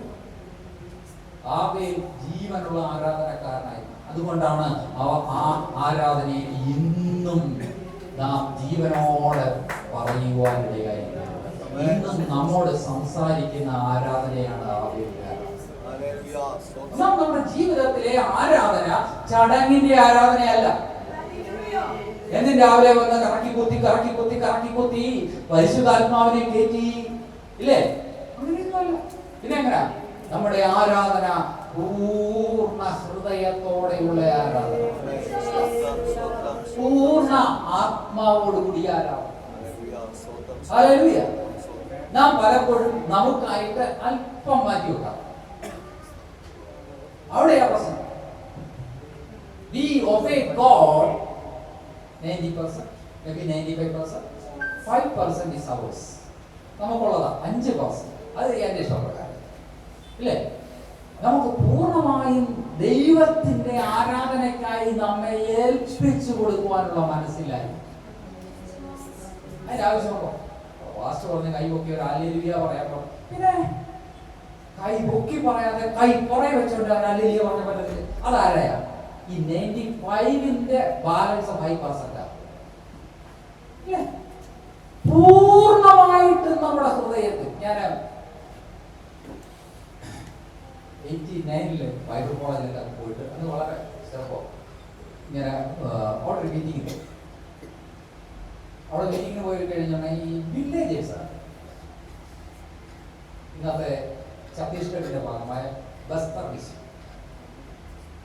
അവിടെ നമ്മുടെ സൗത്ത് പുതുപ്പള്ളി എന്ന് പറഞ്ഞാൽ ഏകദേശം കായംകുളം ആ ഏരിയയിൽ ഒരു പുതുപ്പള്ളി, അവിടുത്തെ ഒരു ഏബ്രഹാം എന്ന് പറയുന്ന അദ്ദേഹത്തിന്റെ ചർച്ച സാധാരണ പക്ഷെ ഇഷ്ടംപോലെ ജനമാണ്.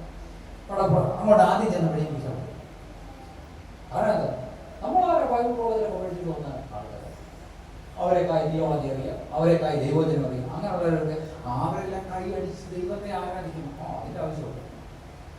നമ്മുടെ ഉള്ളിൽ പലപ്പോഴും ഇങ്ങനെയുള്ള തോന്നലുകൾ ഉണ്ടായിട്ട് ആ ആരാധനയാണ് നാം ദൈവത്തെ ആരാധിക്കുന്നു, പക്ഷെ 5% അല്ലെങ്കിൽ 10% എനിക്കായി മാറ്റി വെച്ചിരിക്കുന്നത്.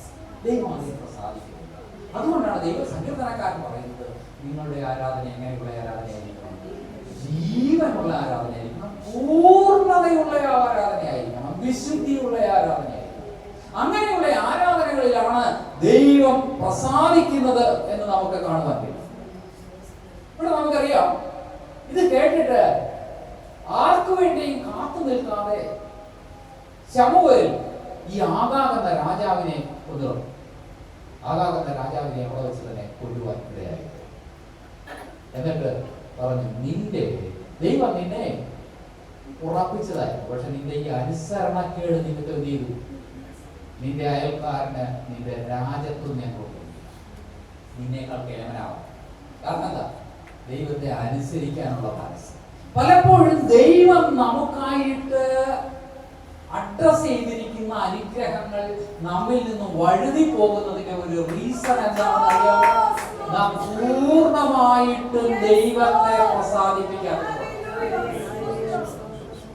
ഞാൻ സ്വാഭാവികമൊന്നും അല്ല, പക്ഷെ ഞാനൊരു ദൂതം. എന്താ ദൂതം അറിയാമോ? പൂർണ്ണമായിട്ട് ദൈവത്തെ പ്രസാദിപ്പിച്ചാൽ നിങ്ങൾക്ക് ഒരു അനുഗ്രഹവും മാറിപ്പോകില്ല. നിങ്ങളുടെ അനുഗ്രഹങ്ങൾ മാറിപ്പോകുന്നതിന്റെ റീസൺ എന്താണെന്ന് അറിയാമോ? ദൈവത്തെ പൂർണ്ണമായി പ്രസാദിപ്പിക്കാം, ദൈവത്തെ പൂർണ്ണമായി അനുസരിക്കാത്തത് കൊണ്ടാണ്. ദൈവത്തെ പൂർണ്ണമായി അനുസരിച്ചാൽ നിങ്ങളുടെ ഒരു അനുഗ്രഹവും നിന്റെ അയൽക്കാരൻ കൊണ്ടുപോകില്ല. ഇവിടെ ശൗലിനോട് പറയുന്നത്, നിന്നേക്കാൾ മെച്ചമായിട്ടുള്ള, നിന്നേക്കാൾ ശ്രേഷ്ഠനായ നിന്റെ അയൽക്കാരനെ ഞാൻ കൊടുത്തേക്കുന്നത് രാജ്യത്വം. ഇല്ലെങ്കിൽ ശൗലിന്റെ കുടുംബം ഇസ്രായേലിനെ ഭരിച്ചേ ഒരനുസരണക്കുണ്ട്, അല്പം അനുസരണക്കേട്. അവന്റെ രാജ്യത്വം അവനിൽ നന്ദിക്കപ്പെട്ടു.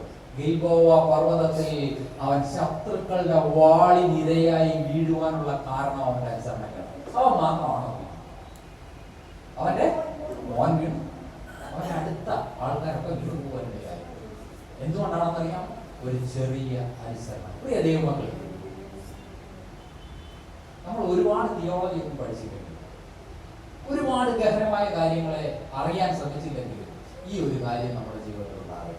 ദൈവത്തെ പ്രസാദിപ്പിക്കുവാൻ ഇച്ഛിച്ചിറങ്ങിയ അത് പൂർണ്ണ ഹൃദയത്തോടെ, പൂർണ്ണ ആത്മാവോടെ, പൂർണ്ണ ശക്തിയോടുകൂടി ദൈവത്തെ പ്രസാദിപ്പിക്കുവാൻ ദൈവം നമുക്ക് അത് നമ്മുടെ ജീവിതത്തിൽ അനുഗ്രഹത്തിന് കാരണമായി തീരുവാൻ. ഇനി എസ്തേർ 3:1 വായിച്ചു.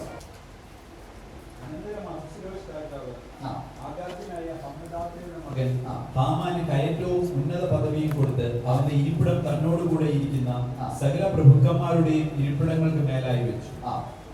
രാജാവിന്റെ വാതിൽക്കലെ രാജഭൃത്യന്മാരൊക്കെ ഹാമാനെ കുമ്പിട്ട് നമസ്കരിച്ചു. രാജാവ് അവനെ സംബന്ധിച്ച് അങ്ങനെ കൽപ്പിച്ചിട്ടുണ്ടായിരുന്നു. നമുക്കറിയാം, നൂറ്റാണ്ടുകൾക്ക് ശേഷം ഏകദേശം 5 സെഞ്ചുറി 5 സെഞ്ചുറീസ് പാസ് 5 നൂറ്റാണ്ടുകൾക്ക് ശേഷം ഇസ്രായേൽ മക്കൾ വടക്കൻ സംസ്ഥാനം അസീരിയക്കാർ പിടിച്ചുകൊണ്ടുപോയി. തെക്കൻ സംസ്ഥാനമായ യഹൂദ ബാബിലോണിയർ ബാധിച്ചു. അവര് നെബൂഖദ്നേസറിന് ശേഷം പേർഷ്യൻ സാമ്രാജ്യത്തിന്റെ അധീനതയിലായി. അപ്പൊ അവിടെ അഹസ്വേരോസ് രാജാവിന്റെ കൊട്ടാരത്തിൽ ഒരു മനുഷ്യൻ പൊളിറ്റിക്കലി വളരെയധികം ശക്തനായിരുന്നു. ആ മനുഷ്യനെ പറ്റിയാണ് ഞാൻ അല്പമായി നിങ്ങളോട് സംസാരിക്കാനായി. അവന്റെ പേരെന്താ? ഹാമാൻ. പക്ഷെ അവിടെ 3-ാം അധ്യായത്തിന്റെ 1-ാം വാക്യത്തിൽ ഹാമാൻ എന്ന വാക്ക് മാത്രമല്ല രേഖപ്പെടുത്തി വെച്ചിരിക്കുന്നത്. ശ്രദ്ധിക്കണം, ഹാമാൻ നിങ്ങൾ ബൈബിളിൽ നോക്കി, ഹാമാൻ എന്ന വാക്കിനോട് ചേർത്ത് ചില വാക്കുകൾ എന്താണ്? ആഗാഗ്യനായ ആകാകാരൻ. ഒരിക്കൽ ഇസ്രായേൽ മക്കളുടെ ആദ്യത്തെ രാജാവായിരുന്ന ശൗൽ കൊല്ലുവാൻ വിസമ്മതിച്ചു വിട്ടുകളഞ്ഞവന്റെ സന്തതി പരമ്പരകളിൽപ്പെട്ട ഒരുത്തനായി തീർന്നു. പ്രിയ ദൈവമക്കളെ, ദൈവം നമ്മോട് പറയുന്നത് പൂർണ്ണമായി അനുസരിക്കാതെ വിട്ടുകളഞ്ഞാലുള്ള ഭവിഷ്യത്തിനെ പറ്റി ഞാൻ പറയാൻ ആഗ്രഹിക്കുന്നു. എന്ത് ഭവിഷ്യത്ത് അവിടെ ഉണ്ടായി? ഇവിടെ ഇസ്രായേൽ മക്കളിൽ ഇപ്പോഴാരാ? ബലഹീനരാണ്. അവർക്കൊരു രാജ്യമില്ല. അവർ അടിമകളായി പിടിക്കപ്പെട്ട ബാബേൽ സംസ്ഥാനത്തിലായിരിക്കുന്നു. അതുപോലെ 120 സംസ്ഥാനങ്ങളിൽ ചിതറിപ്പോയിരിക്കുകയാണ്. സ്വന്തമായിട്ടൊരു ഐഡന്റിറ്റി ഇല്ല, ഒരു ആർമി ഇല്ല, എതിർത്ത് നിൽക്കുവാൻ കഴിവില്ലാത്ത അവസ്ഥയിൽ ആയി തീർന്നിരിക്കുകയാണ് ഇസ്രായേൽ. അപ്പോൾ അഹസ്വേരോസ് രാജാവിന്റെ കൊട്ടാരത്തിൽ തന്നെത്താൻ ബലപ്പെടുത്തിയ ഒരു അമാലേക്യനുണ്ടായിരുന്നു, ആഗാഗ് രാജാവിന്റെ പിൻതലമുറക്കാർ. ഞാൻ അതിനു മുന്നേ ഒരു കാര്യം പറയാം. ഈ ശൗൽ അമാലേക്കിനെ നിർമൂലനം ചെയ്യുവാൻ അല്ലെങ്കിൽ ഉന്മൂലനാശം ചെയ്യുവാനായിട്ട് കടന്നുപോയി. ആഗാഗിനെ പിടിച്ചോണ്ട് വന്നപ്പോ ആഗാഗിന്റെ മക്കളെ ഒന്ന് കാണും. ന്യായമായിട്ടില്ല. കാരണം എന്താ? കൊല്ലേണ്ടത് ആരെ? ആദ്യം ആഗാഗിനെ. ആഗാഗിനെ കൊല്ലാതെ കൊണ്ടുവന്നപ്പോ ആഗാഗ് പറഞ്ഞു കാണും, ശൗലെ, നമ്മൾ തമ്മിൽ ഭായിയാണ്, നമ്മൾ തമ്മിലൊരു പ്രശ്നമില്ല, വേണമെന്നുണ്ടെങ്കിൽ ആ പട്ടാളക്കാരെ 4-5 കൊണ്ടു, എന്റെ കുടുംബത്തെ വെറുതെ എത്ര രൂപ എല്ലാം വേണ്ടേ? സ്വർണ്ണ എന്റെ ഭണ്ഡാരഗ്രഹത്തിലുണ്ട്, ആടുമാടുകളുണ്ട്, അതാ തടിച്ചത് കൊടുത്തതൊക്കെ രാജാവിന്റെ അല്ലേ, കൊച്ചി തടിച്ചു കൊടുത്തത്. അതുകൊണ്ട് ഇതിന് ഇഷ്ടമുള്ളത് എന്നെ വിട്ടേക്കണം, എന്റെ ഭാര്യയും മക്കളെ വിട്ടേക്കണം, വേറെ ആരെ വരണം. ന്യായമായിട്ടുള്ള അങ്ങനെയൊന്നും എഴുതി വെച്ചിട്ടില്ല. നാളെ പറയുന്ന ഒരു ഉപദേശം പ്രസംഗിക്കണം ഇങ്ങനെയൊക്കെ എഴുതി വെച്ചു. ഞങ്ങൾ ബൈബിൾ മുഴുവൻ നോക്കില്ല, അങ്ങനൊന്നും പറഞ്ഞേക്കരുത് കേട്ടോ. പക്ഷെ ഇത് എന്റെ ന്യായമായ ചിന്തയാണ്. ഞാനൊക്കെ എന്നെ സാധിക്കും, സംഭവിക്കും. അപ്പൊ ആഗാഗിനെ കൊല്ലാതെ വിട്ടപ്പോ അവന്റെ വീട്ടുകാരെയും കൊല്ലാതെ വിട്ടുക. അപ്പൊ അതിൽ നിന്നും രക്ഷപ്പെട്ടു വന്നവന്റെ പിൻഗാമിയാണ് ആര്? അങ്ങനെ രക്ഷപ്പെട്ടു വന്ന ഹാമാൻ ഒരു കാലത്തിൽ തന്നെത്താൻ പ്രബലനാക്കി. അവൻ സൂസൻ രാജധാനിയിലെ ഏറ്റവും പ്രബലനായി തീർന്നു. രാജാവ് കഴിഞ്ഞാൽ സെക്കൻഡ് പൊസിഷൻ ആരായി തീർന്നു? ഹാമാന് ഇസ്രായേൽ മക്കളോടുള്ള പ്രശ്നം ആകെയുള്ള പ്രശ്നം വഴിയിൽ ഒരുത്തിരിക്കുന്നുണ്ട്. അവൻ എന്നെ കാണുന്നു തല കുനിക്കുന്നില്ല. അതേ ഒരു വിഷയം, അല്ലാതെ വ്യക്തിപരമായിട്ട് ഒരു ഇടപാടില്ല. പേഴ്സണൽ ബിസിനസ് കിട്ടിയില്ല, പേഴ്സണലായിട്ടൊരു കാര്യമില്ല, കൊടുക്കൽ വാക്കലുകളില്ല, അയൽപക്കക്കാരില്ല. ആകെയുള്ള പ്രശ്നം രാജവീതിയിൽ ഒരു യഹൂദൻ ഇരിക്കുന്നു, അവൻ കുമ്പിടാത്തി. അവൻ കുമ്പിടാത്തതിന്റെ കാരണം എന്താ? ഇയാളുള്ള ബഹുമാനക്കുറവൊന്നുമല്ല, അവൻ ന്യായപ്രമാണം പറയുന്നു ദൈവത്തെ അല്ലാതെ വേറെ ഒരുത്തിനെയും കുമ്പിടും. അല്ലാതെ രാജ്യത്തെ രണ്ടാമനായ ഹാമാനോടുള്ള ബഹുമാനക്കുറവൊന്നുമല്ല. അവന്റെ ന്യായപ്രമാണത്തിൽ അടിയുറച്ച് വിശ്വസിക്കുന്ന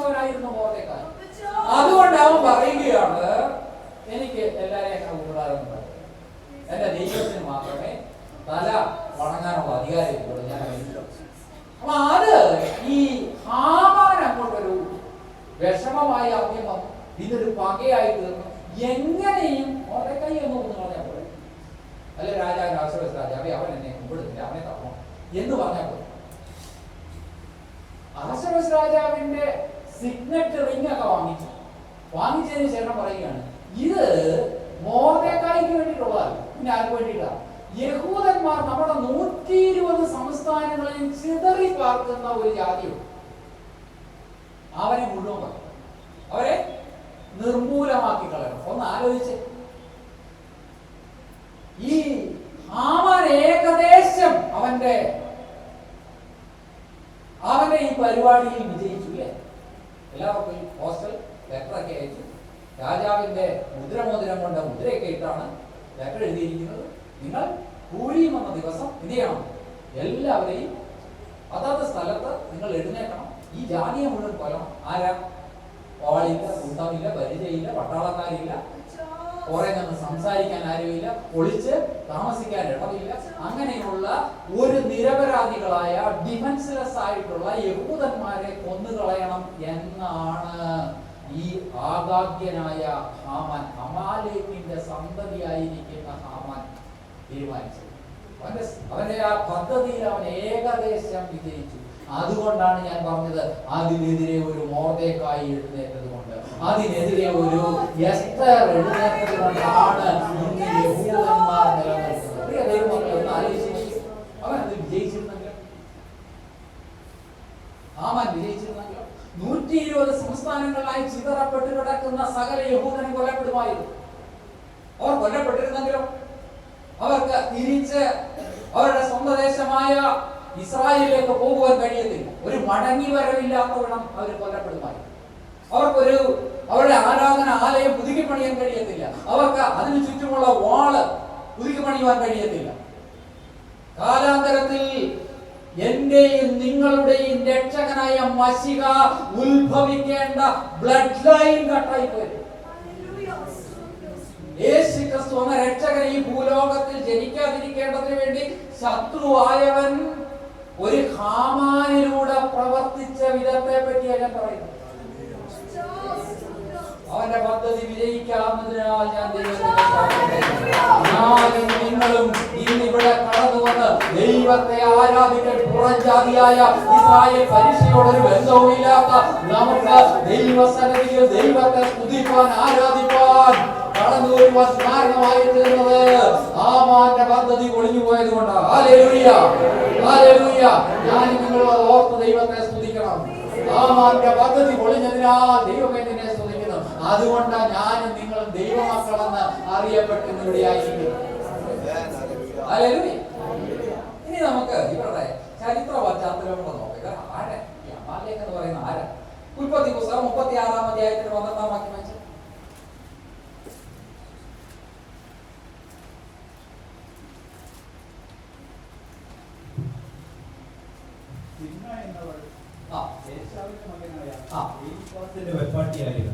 അവൾ എലിഫാസിനെ അമാലേക്കിനെ പ്രസവിച്ചു.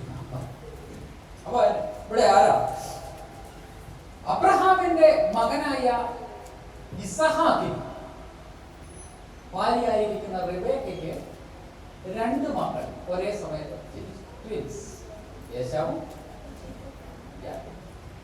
2 പേർ. അത് ഉദരത്തിൽ വെച്ച പ്രശ്നക്കാരായിരുന്നു. 2 കൂടെ ജനിച്ചു കഴിഞ്ഞിട്ട് ഈ ഇസഹാക്കിനെ പറ്റി നാം പഠിക്കുമ്പോൾ വളരെ ആത്മീകനായ ഒരു മനുഷ്യനാണ്, ഇല്ലേ? വളരെ ശാന്ത സ്വഭാവക്കാരനായ, നല്ല ആത്മീകനായ, വീട്ടിൽ പാട്ടും പ്രാർത്ഥനയുള്ള ഒരു കുടുംബത്തിൽ ജനിച്ചു വളർന്ന, വീട്ടിൽ പാട്ടും പ്രാർത്ഥനയുള്ള ദൈവത്തെ ആരാധിക്കുന്നവനായ ഒരു മനുഷ്യൻ. അവരുടെ മക്കൾ എങ്ങനെയായിരിക്കും? അതൊക്കെ കണ്ടും കേട്ടുമല്ലേ പഠിക്കും, ഇല്ലേ? വീട്ടിൽ സന്ധ്യാരാധനയുണ്ട്, രാവിലെ പ്രാർത്ഥനയുണ്ട്, ഇല്ലേ? പാട്ടുണ്ട്, പ്രാർത്ഥനയുണ്ട്, ഇതൊക്കെയുണ്ട്. പിള്ളേരുടെ കയ്യിൽ ഇപ്പൊ അപ്പൊ ശരിയൊന്നും അല്ലെങ്കിൽ തന്നെ വീട്ടിൽ പാട്ടും പ്രാർത്ഥനയൊക്കെയുള്ള കുടുംബത്തിൽ, ഇല്ലേ? അങ്ങനെയുള്ള കുടുംബത്തിൽ ഇനിയാണ് നമ്മളെ പറ്റി കൂടെ ചിന്തിക്കേണ്ടത്. ഇങ്ങനെയുള്ള ഒരു കുടുംബത്തിലെ പ്രശ്നം എന്താണെന്ന് അറിയാമോ? മൂത്ത ചെറുക്കൻ അവൻ ഈ കാര്യം ആരെങ്കിലും നമ്മുടെ ഈ കുടുംബങ്ങളിൽ ഇങ്ങനെയുള്ളവർ ഇല്ലാന്ന് നിങ്ങൾ പറഞ്ഞാൽ ഞാൻ അംഗീകരിക്കുക. നമ്മുടെ കുടുംബങ്ങളിൽ ഇങ്ങനെയുള്ളവരുണ്ടോ? പിള്ളേർ മോനെ വാ സങ്കീർത്തനം ഒന്ന് വായിച്ച് നമുക്ക് പാട്ടുപാടി പ്രാർത്ഥിക്കാം. പിന്നെ എന്ത് സങ്കീർത്തനം ഇതിലേക്ക് ആവശ്യം? പപ്പ ഒരു കാര്യം ചെയ്യും, പപ്പ അങ്ങനെ പ്രാർത്ഥിച്ചാൽ എനിക്ക് പോയിട്ട് വരാൻ പറയുന്നവരല്ലേ? കുടുംബങ്ങൾ അങ്ങനെ ഉള്ളവരല്ലേ? നിങ്ങളുടെ ആരുടെയും കുടുംബത്തിലെ എൻ്റെ കുടുംബത്തിലേക്ക് കൊണ്ടുവരും. നിങ്ങളുടെ കുടുംബത്തിൽ ഇല്ലാത്തതിനാ ഞാൻ ദൈവത്തെ പിള്ളേര് പോലെ അവർക്ക് ഈ കാര്യങ്ങളോട് എന്താ ചെറുപ്പം തൊട്ടേ 2 വയസ്സുള്ളപ്പോൾ നിർബന്ധിച്ച് യഹോവ എൻ്റെ ഇടനാണ്, യഹോവ എൻ്റെ ഇടനാണ്, യഹോവ എൻ്റെ ഇടനാണ് പാടിപ്പിച്ച് കഷ്ടപ്പെടുത്തി പഠിപ്പിച്ചതാണ്. ഇവിടെ വളർന്നു കഴിഞ്ഞാൽ അവിടെ 119 സങ്കീർത്തനം പഠിക്കണം. അവിടുത്തെ പിന്നെ റോസമ്മ എങ്ങനെ പഠിക്കുന്നു, അവിടെ നീ പഠിച്ചത്. അവൾക്ക് 12 വയസ്സേ ഉള്ളൂ. 119 സങ്കീർത്തനം കാണാപ്പാടം പറഞ്ഞ് 1000 രൂപയാണ് മാസം കൊടുത്തത്. അറിയോ? നീ അടുത്ത ആഴ്ച കാണാപ്പാടം പ്രഷറൈസ് ചെയ്ത് ബുദ്ധിയിൽ അവനിരുന്ന് കാണാപ്പാടം അവന്റെ ബുദ്ധിമുട്ട് അവനെ അറിയാം. അത് പറഞ്ഞ ക്ലാസ് എന്താ മൂത്ത പുത്രനായ യേശാവിന് ഇതിനോടൊന്നും വലിയ താല്പര്യവും. ഇയാൾക്ക് എപ്പോഴും ഒരു അമ്പ് മുന്നിൽ കൊടുക്കും, ഓടി കാട്ടിലോട്ട് പോയി എന്തെങ്കിലുമൊക്കെ കൊന്നു കൊണ്ടുവരും, കറി വെക്കും, കൂടെ അപ്പനും കൊണ്ട് കൊടുക്കും. അപ്പനും ഇഷ്ടപ്പെട്ടു. അപ്പൻ അതിനകത്ത് അങ്ങ് ലയിച്ചു. ആത്മീയ അവൻ പോട്ടാവും ചെറുക്കനല്ലേ പയ്യനല്ലേ പോട്ടം പോകും. റിബേക്ക പറയുന്നത് ഇങ്ങനെ ഒന്നും വിട്ടാൻ പറ്റത്തില്ല, അവനെ പിടിച്ചിരുത്തി പ്രാർത്ഥിപ്പിക്കണം, ഉപവാസ പ്രാർത്ഥനയ്ക്ക് ഇരിക്കണം. അവൻ ഉപവാസ പ്രാർത്ഥനയ്ക്ക് പോകത്തേയില്ല, ആകെപ്പം സന്ദേഹിക്കുക ഒന്നും പറ്റത്തില്ല. അവനെ കൊണ്ട് പാടുക, നീ അങ്ങ് വിടടി, ചുമ്മാതെ വീട്ടിൽ പ്രശ്നം ഉണ്ടാക്കാതെ അവനൊന്ന് കറങ്ങി വെച്ചിട്ടൊക്കെ വരട്ടെ. അവൻ പോയിട്ട് ചുമ്മാ ഒന്നും അറിയില്ല, വരുമ്പോൾ ഒരു മുയലിനെയും കൊണ്ടല്ലേ. ഇപ്പൊ നിങ്ങൾക്ക് തോന്നി ഇതുള്ള കാര്യമാണല്ലോ, വാസ്തവത്തെ പ്രവാചകൻ അല്ലെന്ന് പറഞ്ഞെങ്കിലും പ്രവചകര ശുശ്രൂഷ ആണല്ലോ നടത്തുന്നതെന്ന് തോന്നിയില്ലേ? ഞാൻ പ്രവാചകനുണ്ടോ? ഇതൊക്കെ എല്ലാവരും ഈ ചെറുക്കൻ മൂത്ത പുത്രനായി ഇവൻ വലിയ ഇതിനൊന്നും വലിയ ഈ ആത്മീയ കാര്യങ്ങൾക്ക് വലിയ പ്രാധാന്യം കൊടുക്കാത്തവരായി. അതുകൊണ്ട് അവൻ ഒരു ദിവസം വിശന്ന് വലഞ്ഞ് ഇങ്ങോട്ട് ഓടി വന്നപ്പോ ഇളയവനായി വല്ലപ്പോഴും പ്രാർത്ഥിക്കുകയും പാടുകയൊക്കെ ചെയ്യുന്ന അമ്മയുടെ കൂടെ ഇരുന്ന് പിന്നെ 112 സങ്കീർത്തനമൊക്കെ വല്ലപ്പോഴും ഒന്ന് വായിച്ചു കൊടുക്കുന്ന തീർക്കാണ്. അവനിത് വായിച്ച് അവൻ തക്കം പാർത്തിരിക്കുകയായിരുന്നു. ചേട്ടൻ വയലിന്ന് വിശന്ന് വലയും കൊണ്ട് വന്നപ്പോൾ പറയുക, ഇതാ ഞാൻ ഉണ്ടാക്കിയ പായസം ഉണ്ടാക്കി, വേണോ? ഒരു ഡിമാൻഡുണ്ട്. ഒന്നും വേണ്ട, ഇപ്പൊ ഒരു വാക്ക് പറഞ്ഞ, നീ എഴുതിയൊന്നും തരണ്ട, ഒറ്റ വാക്ക് പറഞ്ഞ എനിക്ക് എന്റെ ജ്യേഷ്ഠൻ 3 മിനിറ്റിന് മുമ്പ് അല്ല ഇയാൾ ജനിച്ചത്, അതങ്ങ് വേണ്ടെന്ന് വെച്ചാൽ 3 മിനിറ്റ് മുമ്പ് ജനിച്ച ആ ജ്യേഷ്ഠാവകാശം അങ്ങ് വേണ്ടാന്ന് വെച്ചാൽ മതി. ഞാൻ ഈ പയർ വരും, പിന്നെ ഇയാളെ ഒരു ജ്യേഷ്ഠാവ നീ അങ്ങ് കൊണ്ടുപോയിക്കോന്ന് പറഞ്ഞിട്ട് വാര്യം. അന്ന് തൊട്ട് ഇവന്റെ കുഴപ്പമൊന്നും അറിയോ, അന്നേരം അതിനെപ്പറ്റി ചിന്തിച്ചില്ല. അല്പം കഴിഞ്ഞപ്പോഴ അമ്മ പറഞ്ഞു, അപ്പം പറഞ്ഞു, എടാ മോനെ നീ പോഷത്വമാണ് കാണിച്ചത്. ചില പിള്ളേർക്കുള്ള കുഴപ്പമൊന്നും അറിയോ, നേരെ പോയി എത്ര ഗുണദൂഷിച്ചാലും തലേ കയറും. എന്തിന് അനുഭവം വരുമ്പോഴാ പറയുന്നത്, അയ്യോ അന്ന് ഞാൻ അപ്പം പറഞ്ഞത് കേട്ടിരുന്നെങ്കിൽ, അമ്മ പറഞ്ഞത് അനുസരിച്ചിരുന്നെങ്കിൽ, പാസ്റ്റർ പറഞ്ഞതിന് അല്പമെങ്കിലും വില കൽപ്പിച്ചിരുന്നെങ്കിൽ ഞാൻ രക്ഷപ്പെട്ടു പോയെങ്കിൽ. പുറകാലെ വരുന്ന ബുദ്ധി. അതുകൊണ്ട് എന്തെങ്കിലും പ്രയോജനമുണ്ടോ? ഒരു പ്രയോജനം. ഇവന് ജ്യേഷ്ഠാവകാശം വിട്ടുള്ളത്. പിന്നെ കൂടെ ഉള്ളവൻ ഇച്ചിരി കണ്ടിങ്ങനെ തക്കം നോക്കി ഇരുന്നതാണ്. അപ്പൻ ചേട്ടനെ അനുഗ്രഹിക്കാന്ന് പറഞ്ഞു കഴിഞ്ഞിട്ട് വയലിലോട്ട് പോയ തക്കം നോക്കി കയ്യേലും കാലേലും രോമത്തിന്റെ തോലും ഉടുപ്പൊക്കെ അങ്ങോട്ട് വെച്ച് ഫിറ്റ് ചെയ്തുകൊണ്ട് ഇയാൾ ചെന്ന് ഉള്ള അനുഗ്രഹം ഒന്ന് വാങ്ങിച്ചോണ്ട്. പിന്നെ ആകെ യേശാവിന് കിട്ടിയ അനുഗ്രഹം എന്താണെന്നറിയാമോ? എന്തു യേശാവിന്റെ അനുഗ്രഹം ഒന്നും ഇല്ലാന്ന് പറഞ്ഞിട്ട് പറഞ്ഞു, നിന്റെ കയ്യിൽ എന്തോ ഇരിക്കുന്നില്ല. അപ്പോ യേശാ പറഞ്ഞു, ഞാൻ ഹണ്ടിങ്ങിന് ഉപയോഗിക്കുന്ന വാളായിട്ട് കഴിഞ്ഞിരിക്കുന്നു, നീ അതുകൊണ്ട് ഉപജീവിച്ചു. അവര് പറയുന്ന അതിന്റെ സത്യാവസ്ഥ എന്തൊന്നും എനിക്കറിയില്ല. ഇവിടുത്തെ മുസ്ലിം സമുദായക്കാരൊക്കെ പറയുന്നത് എന്താണെന്ന് പറഞ്ഞാൽ, അവര് ഇസ്മായിലിന്റെ യേശാവിന്റെ ഒക്കെ സന്തതി പരമ്പരകളിൽ പെട്ടവരാണ്. ഈ വഴിനില നമ്മൾ വണ്ടി ഓടിച്ച് പോകുമ്പോൾ നമ്മുടെ മുമ്പേ പോകുന്ന ഓട്ടോറിക്ഷ നിങ്ങൾ ശ്രദ്ധിച്ചു, ഒരു മുസ്ലിമിന്റെ ഓട്ടോയാണെങ്കിൽ പുറകിൽ ഒരു വാള്. അവർ പറയുന്നത് ശരിയാണെങ്കിൽ അവൻ അതുകൊണ്ടാണ് ഇന്ന് ഉപജീവിക്കുന്നത്. എവിടെ പോയാലും കുത്തും കൊലയും വെട്ടും ഇതേ. സമൂഹത്തിൽ ബലഹീനരായവരെ, നിരപരാധികളായവരെ, ഒന്നും അറിയാത്തവരെ ഓമിച്ചു കൊല്ലുന്ന ആരാ?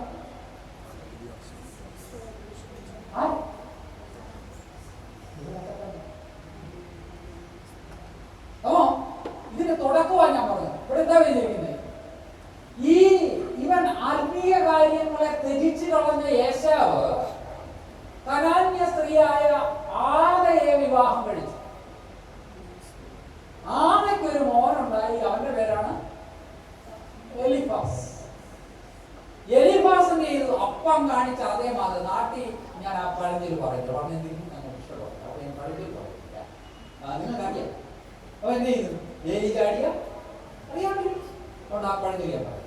അപ്പോ അപ്പം കാണിച്ച മാതൃകയെ തന്നെ മോന് വളർന്നു പറഞ്ഞത് ആൾറെഡി കല്യാണം കഴിച്ച് ഭാര്യയെ മക്കളും. പക്ഷെ അവിടെ എഴുതിയിരിക്കുന്ന തിന്ന എന്ന് പറഞ്ഞപ്പോൾ ആരായിരുന്നു?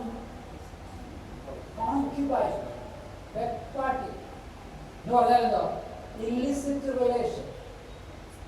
അപ്പം കാണിച്ചല്ലേ മോനെന്തിനാ മാറിയിരിക്കുന്നു? ആ വകയിലുണ്ടായ പുത്രന്റെ പേരാണ് അമാലേക്ക്. ഇവന്റെ ഉള്ള കുഴപ്പത്താണെന്ന് അറിയാമോ? നേരിട്ടൊരു കാര്യം പറഞ്ഞില്ല. എന്താ സഹോദര പ്രശ്നമാണ്? ഒരു പ്രശ്നം എന്തായാലും പ്രശ്നമാണ്. തുറന്നു പറ, നമുക്ക് പരിഹാരം. ഒരു പ്രശ്നം. പക്ഷേ ആരാധന കഴിഞ്ഞ് വീട്ടിലോട്ട് പോയി കഴിഞ്ഞാൽ തനി അമാലേക്ക് പുറകി വരുന്ന പുറകെ കൂടാ. എനിക്ക് നിങ്ങളെ പറ്റി ആരെയും പറ്റി വ്യക്തിപരമായിട്ട് അറിഞ്ഞുകൂടാതെ കൊണ്ട് ധൈര്യ സമയം പ്രസംഗിക്കാൻ പറ്റും. നിങ്ങളൊന്നും അങ്ങനല്ല, എനിക്കറിയത്തില്ലല്ലോ. ഞങ്ങളുടെ ചർച്ചയിലൊന്നും പ്രസംഗിക്കാൻ പറ്റുന്നില്ല കേട്ടോ. പ്രസംഗിക്കാൻ പറയും ഭാഷ എന്നെ തന്നെ ഉദ്ദേശിച്ച പ്രസംഗിച്ചത്. നിങ്ങളെ പറ്റി അറിഞ്ഞുകൂടാതെ പ്രസംഗിക്കുന്നത് കൊടുക്കും. നിങ്ങളൊന്നും അങ്ങനല്ല, അതെനിക്കറിയാം. എനിക്കറിയാത്തത് കൊണ്ട് അറിയാം. എന്തിനാ എനിക്ക് പറയാൻ? ഈ ആദാഗ്യനായ ഹാമാനെ പോലെ നിരപരാധികളായിരിക്കുന്ന, പേടിച്ചിരിക്കുന്ന, ഡിഫൻസ്ലെസ് ആയിരിക്കുന്ന ആൾക്കാരെ നശിപ്പിക്കുന്നതായി കണ്ട തൊഴിൽ. ഇവന്റെ പിൻഗാമിയാണ് അമാലേക്ക്. അമാലേക്കിൽ ഒരു ജാതിയായി. ആ ജാതിയാണ് യഥാർത്ഥത്തിൽ അമാലേക്കിൽ എന്തിനാണ് ഇസ്രായേൽ മക്കളെ പിറകിലൂടെ ആക്കുന്നത്? എന്റെ നീ കിട്ടിയോ? ഒന്നും കിട്ടി. കുറെ പാവപ്പെട്ട കുഞ്ഞുങ്ങളും വയസ്സായവരും ബലഹീനരും രോഗികളുമായിട്ടുള്ളവർ മരിച്ചുപോയി. അത്രയെല്ലാം ഉണ്ട്. അവർ മരിച്ചത് മാത്രമേ അവന് ഫലമായി. അതിനുശേഷം ദൈവം പറഞ്ഞില്ലേ, നീ എന്ത് ചെയ്യണം? എഴുതി വെച്ചേക്കണം. എന്ത് ചെയ്യണം? ഈ ഒരു ജാതിയെ നിർമൂലമാക്കി കളയണം. മോശ പോയപ്പോൾ എഴുതി വെച്ചതെടുത്ത് യോശുവയുടെ കൈ കൊടുത്തിട്ട് പറഞ്ഞു, നീ ഇത് വല്ലപ്പോഴും എടുത്ത് വായിക്കണം. ഇതെടുത്ത് വായിച്ചാൽ മാത്രം പോരാ, അവന്റെ ഓർമ്മ ഭൂമിയുടെ മുഖത്ത് നിന്ന്. ഇനി പറ, ശൗല് ചെയ്തത്, ശൗല് അനുസരിച്ചത് ശരിയാണോ?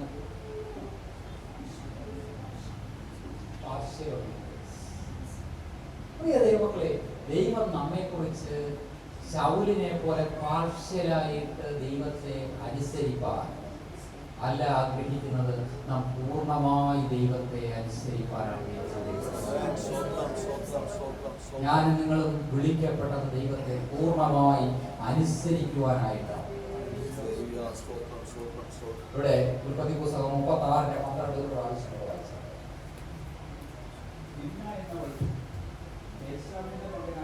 എലിഫാസിന്റെ വെപ്പാട്ടിയായിരുന്നു അവൾ. എലിഫാസിന് അമാലേക്കിനെ പ്രസവിച്ചു. ഇവർ ഏശാവിന്റെ ഭാര്യയായ ആദായുടെ പുത്രന്മാർ. ഇവിടെ ഒരു വംശം അവിടെ ഉടലെടുക്കുകയാണ്. ഒരു വംശം ഉടലെടുക്കുകയാണ്. അനുസരണക്കേടിൽ തുടങ്ങി, ദൈവിക കാര്യങ്ങളോട് താല്പര്യമില്ലാതെ തുടങ്ങി ഒരു വംശം അവിടെ ഉടലെടുക്കുകയാണ്. ഇവർക്ക് ഏശാവിനെ പോലെ ആത്മീയ കാര്യങ്ങളൊന്നും വലിയ താല്പര്യമില്ല. ഇനി യഥാർത്ഥത്തിൽ ഈ അമാലേക്ക് നന്നായിട്ട് ആരെ അറിയുന്നവർ? ഇസ്രായേൽ മക്കളെ അറിയുന്നവർ. കാരണം എന്താ? ആ കസിൻസ് അല്ല, ഏശാവിന്റെ ഗ്രാൻഡ് സൺ ആണ്. ഏശാവിന്റെ പുത്രനാണ് എലിഫാസ്. എലിഫാസിന്റെ മകന ഗ്രാൻഡ് സൺ ആണ് ആര്? അമാലേക്ക്. അപ്പൊ അമാലേക്കിന് യാക്കോബിന്റെ പുത്രനായ യഹൂദയുടെ അതേ ലെവലാ, കസിൻസ് അല്ല. യഹൂദ അവരുടെ അവരുടെ പിതാവായിരിക്കുന്ന യാക്കോബിന് കൊടുത്ത വാഗ്ദത്തത്തെ നന്നായിട്ട് അറിയുന്നു. ആ വാഗ്ദത്തം അവന്റെ ഗ്രാൻഡ് ഫാദർ ആയിരിക്കുന്ന ഇസഹാക്കിന് ലഭിച്ച വാഗ്ദത്തമാണെന്ന് നന്നായിട്ട് അറിയുന്നവരാണ് യഹൂദ, ഇല്ലേ? ഈ ഇസഹാക്കിന് ലഭിച്ച വാഗ്ദത്തം അവന്റെ പിതാവായിരുന്ന അബ്രഹാമിന് ലഭിച്ച വാഗ്ദത്തമാണെന്ന് നന്നായിട്ട് അറിയുന്നവരാണ് യഹൂദ. അതേപോലെ തന്നെ അമാലേക്കിന് നന്നായിട്ട് അറിയാം അവന്റെ ഗ്രേറ്റ് ഗ്രേറ്റ് ഗ്രാൻഡ് ഫാദർ ആയിരിക്കുന്ന അബ്രഹാം ജാതികളുടെ ദേശമായ ഊരിൽ നിന്നും വിളിക്കപ്പെട്ട് ഇറങ്ങി തിരിച്ച ഒരേ പൈതൃകമുള്ളവർ. രണ്ടുപേർക്ക് ഒരേ പൈതൃകമല്ല. യഹൂദയ്ക്കുള്ള അതേ പൈതൃകമാണ് അമാലേക്കിനുള്ളത്. പക്ഷേ അമാലേക്ക് എങ്ങോട്ട് പോയി? ദൈവത്തെ വിട്ട് ഓടിപ്പോയി, ദൈവത്തിൽ നിന്നും അന്യനായി. അത് മാത്രമല്ല, അവന്റെ പൂർവ്വ പിതാവായിരുന്ന ഏശാ ഉള്ളിൽ സൂക്ഷിച്ചിരുന്ന ഗ്രഡ്ജ് അത് പാസ് ഓൺ ചെയ്തു പോവുക. അത് പാസ് ഓൺ ചെയ്തു പോവുകയാണ്. ഇനി ഒരു ഉദാഹരണം, യെശയ്യാവിന്റെ പുസ്തകത്തിൽ ഒരു രാജാവിനെ നമുക്ക് കാണാം.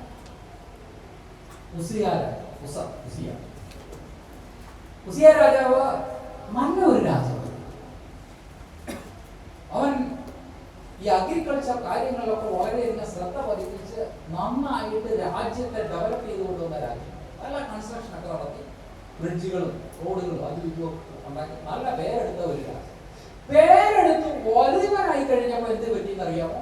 ഇദ്ദേഹത്തിന്റെ ഉള്ളിൽ അഹങ്കാരം കടന്നു വന്നിട്ട് ഒരു ദിവസം രാവിലെ ഒരു ധൂപ കലശമൊക്കെ എടുത്തുകൊണ്ട് നേരിട്ട് ആരാധനാലയത്തിലേക്ക് നീ കടന്നു വരുമ്പോൾ അവിടുത്തെ പുരോഹിതന്മാർ പറഞ്ഞു, രാജാവേ, നീ അഭിഷേകം ചെയ്യപ്പെട്ടിരിക്കുന്നത് പൗരോഹിത്യത്തിന് വേണ്ടിയിട്ടല്ല, നീ എന്ത് ചെയ്യുന്ന രാജാവായിട്ടാണ് നീ അഭിഷേകം. നീ നിന്റെ കാര്യമൊക്കെ നോക്കിയാൽ മതി, ബാക്കി കാര്യങ്ങളൊക്കെ ഈ തുച്ഛമായ കാര്യങ്ങളൊക്കെ ഞങ്ങൾ നോക്കിക്കോളാം.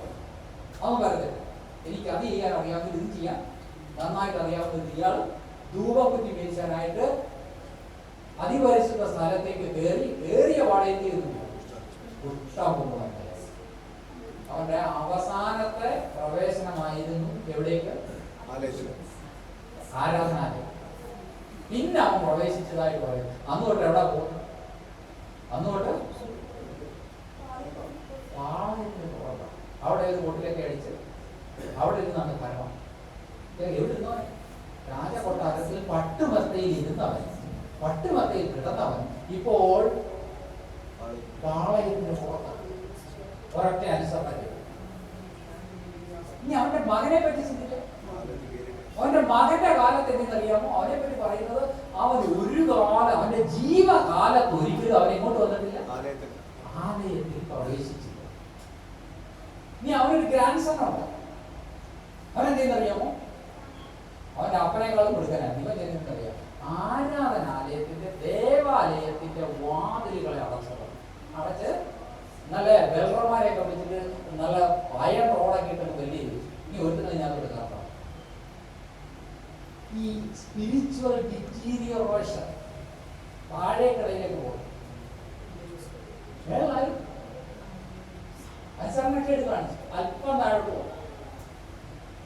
മകന്റെ കാലത്ത് പോകുന്നോടെ കുറെ കൂടെ താഴെ, ഗ്രാൻഡ് സണ്ണിന്റെ കാലത്ത് വന്നു കഴിഞ്ഞോടെ അടച്ചുകൂടി ഇനി ഞാൻ കൊണ്ട് കാരണോ. ദൈവമക്കളെ, നാം ദൈവത്തെ അനുസരിക്കും. അതുകൊണ്ടാണ് ഞാൻ ആദ്യമേ പറഞ്ഞത്, നാം ദൈവത്തെ അനുസരിക്കേണ്ടത് എങ്ങനെയാ?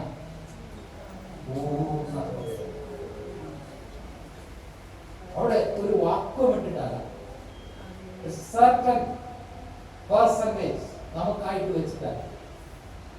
ദൈവത്തെ പൂർണ്ണമായിട്ട് ആരാധിക്കാൻ, പൂർണ്ണമായിട്ട് പിൻപറ്റുവാൻ, പൂർണ്ണമായിട്ട് പ്രസാദിപ്പിക്കുവാൻ ദൈവം നമുക്ക് കൃപ നൽകട്ടെ എന്ന് ആശംസിക്കുന്നു. ദൈവം പ്രസാദിക്കുന്നത് യാഗത്തിലല്ല. God is not pleased with our sacrifices. നമ്മുടെ ആരാധനയിലല്ല ദൈവം, പക്ഷേ എങ്ങനെയുള്ള ആരാധനക്കാരനായിരിക്കും. ഒരു കാലത്ത് ഇസ്രായേലിന് ദൈവമക്കൾക്ക് ഇസ്രായേലിന്റെ ദൈവമക്കൾക്ക് വിരുദ്ധനായിരുന്നില്ല പൗലോസ് അപ്പോസ്തലൻ. ബെന്യാമീൻ ഗോത്രത്തിൽപ്പെട്ടവർ, അവർ ധനികനായിരുന്നു. അന്നത്തെ കാലത്ത് ഏകദേശം 2025 വർഷങ്ങൾക്ക് മുമ്പ് അന്നത്തെ കാലത്ത് 9 കോടി രൂപയുടെ ആസ്തികളാണ്. അന്നത്തെ 9 കോടി രൂപ അത്ര ധനികനായിരുന്നു. പരീശന്മാരിൽ നിന്ന് തിരിച്ച പരീശ റോമ സിറ്റിസൺ. അങ്ങനെയുള്ള വ്യക്തി ദൈവത്തിന്റെ വിളി കേട്ട് ദമാസ്കോസിലേക്ക് കടന്നു പോകുമ്പോൾ ദൈവത്താൽ പിടിക്കപ്പെട്ടവനായിട്ട് ദൈവത്തിന്റെ വിളി കേട്ട് ഇറങ്ങി അന്ന് മുതൽ ദൈവത്തെ പൂർണ്ണമായി അതർവതമായ അല്ലെങ്കിൽ ആ കാര്യങ്ങളൊക്കെ പറയുന്നത് ധാരാളം. അതിനൊന്നും ഞാൻ നമുക്കൊക്കെ അറിയില്ല. എങ്ങനെ മരിച്ചെന്നറിയാം? റോമൻകാരാണ്. ദൈവത്തിന്റെ വേദന, ദൈവത്തിന്റെ ശുശ്രൂഷ, കർത്താവ് അവനെ രക്ഷിച്ച വിധങ്ങളെ പറ്റി ജാതികളുടെ ഇടയിൽ പ്രസംഗിച്ചിരുന്നില്ല. റോമ സിറ്റിസൺ ആയിരുന്നതോടുകൂടി റോമൻ ഗവൺമെന്റിനാണ് പിടിക്കപ്പെട്ട റോമൻ ജയിൽ എന്ന് പറഞ്ഞാൽ ഇന്നത്തെ നമ്മുടെ നാട്ടിലെ ജയിലുകൾ പോലെ കല്ലിനകത്ത് വെട്ടി കുഴിച്ചുണ്ടാക്കി വളരെ തണുപ്പുള്ള അവിടെ വെറുതെ എഴുതി വാദിക്കൽ വെച്ച് എഴുതി അവിടെ കുട്ടിയിട്ട് ഓരോ ദിവസം വായിക്കും. ഇനി 3 ദിവസം, ഇനി 2 ദിവസം, ഇനി 1 ദിവസം. അവരുടെ സമയത്ത് റോമൻ പട്ടാളക്കാർ എന്തിനും ദൈവത്തെ പൂർണ്ണമായി ഒരു ശൗൽ, അവരുടെയും പേര് ശൗല്. അവർ രണ്ടുപേരും ബെന്യാമീൻ ഗോത്രമാണ്. ഒരു ശൗൽ ദൈവത്തെ അനുസരിക്കാതെ നിമിത്തം തന്റെ സമൂഹത്തിന് തന്നെ വിരുദ്ധമായി, തന്റെ സമൂഹത്തെ പോലും നശിപ്പിക്കുവാനുള്ള കാരണക്കാരനായിട്ട്. എന്നാൽ വേറൊരു ശൗൽ, അവൻ മുഖാന്തരം ആ കപ്പലിലുള്ള ഓരോക്കെയും രക്ഷപ്രാപിക്കാനിടയായി. പ്രിയ ദൈവമക്കളെ, നാം ദൈവത്തെ അനുസരിക്കുന്നവരിൽ നാം മാത്രമല്ല രക്ഷപ്പെടുന്നത്, ഇനിയും നമ്മോട് കൂടെയുള്ളവരും രക്ഷപ്പെടുവാനുള്ളത്. നമ്മോട് കൂടെയുള്ളവരും രക്ഷപ്പെടണമെങ്കിൽ നാം പൂർണ്ണമായി ദൈവത്തെ അനുസരിക്കണം. പ്രിയ ദൈവമക്കളെ, അമാലേക്കിനെ പോലെ പിൻപടയിലുള്ളവരെ ആക്രമിക്കുവാനുള്ള സാഹചര്യം നമ്മളായിട്ട് ഒരുക്കി കൊടുക്കുവാനിടയായി.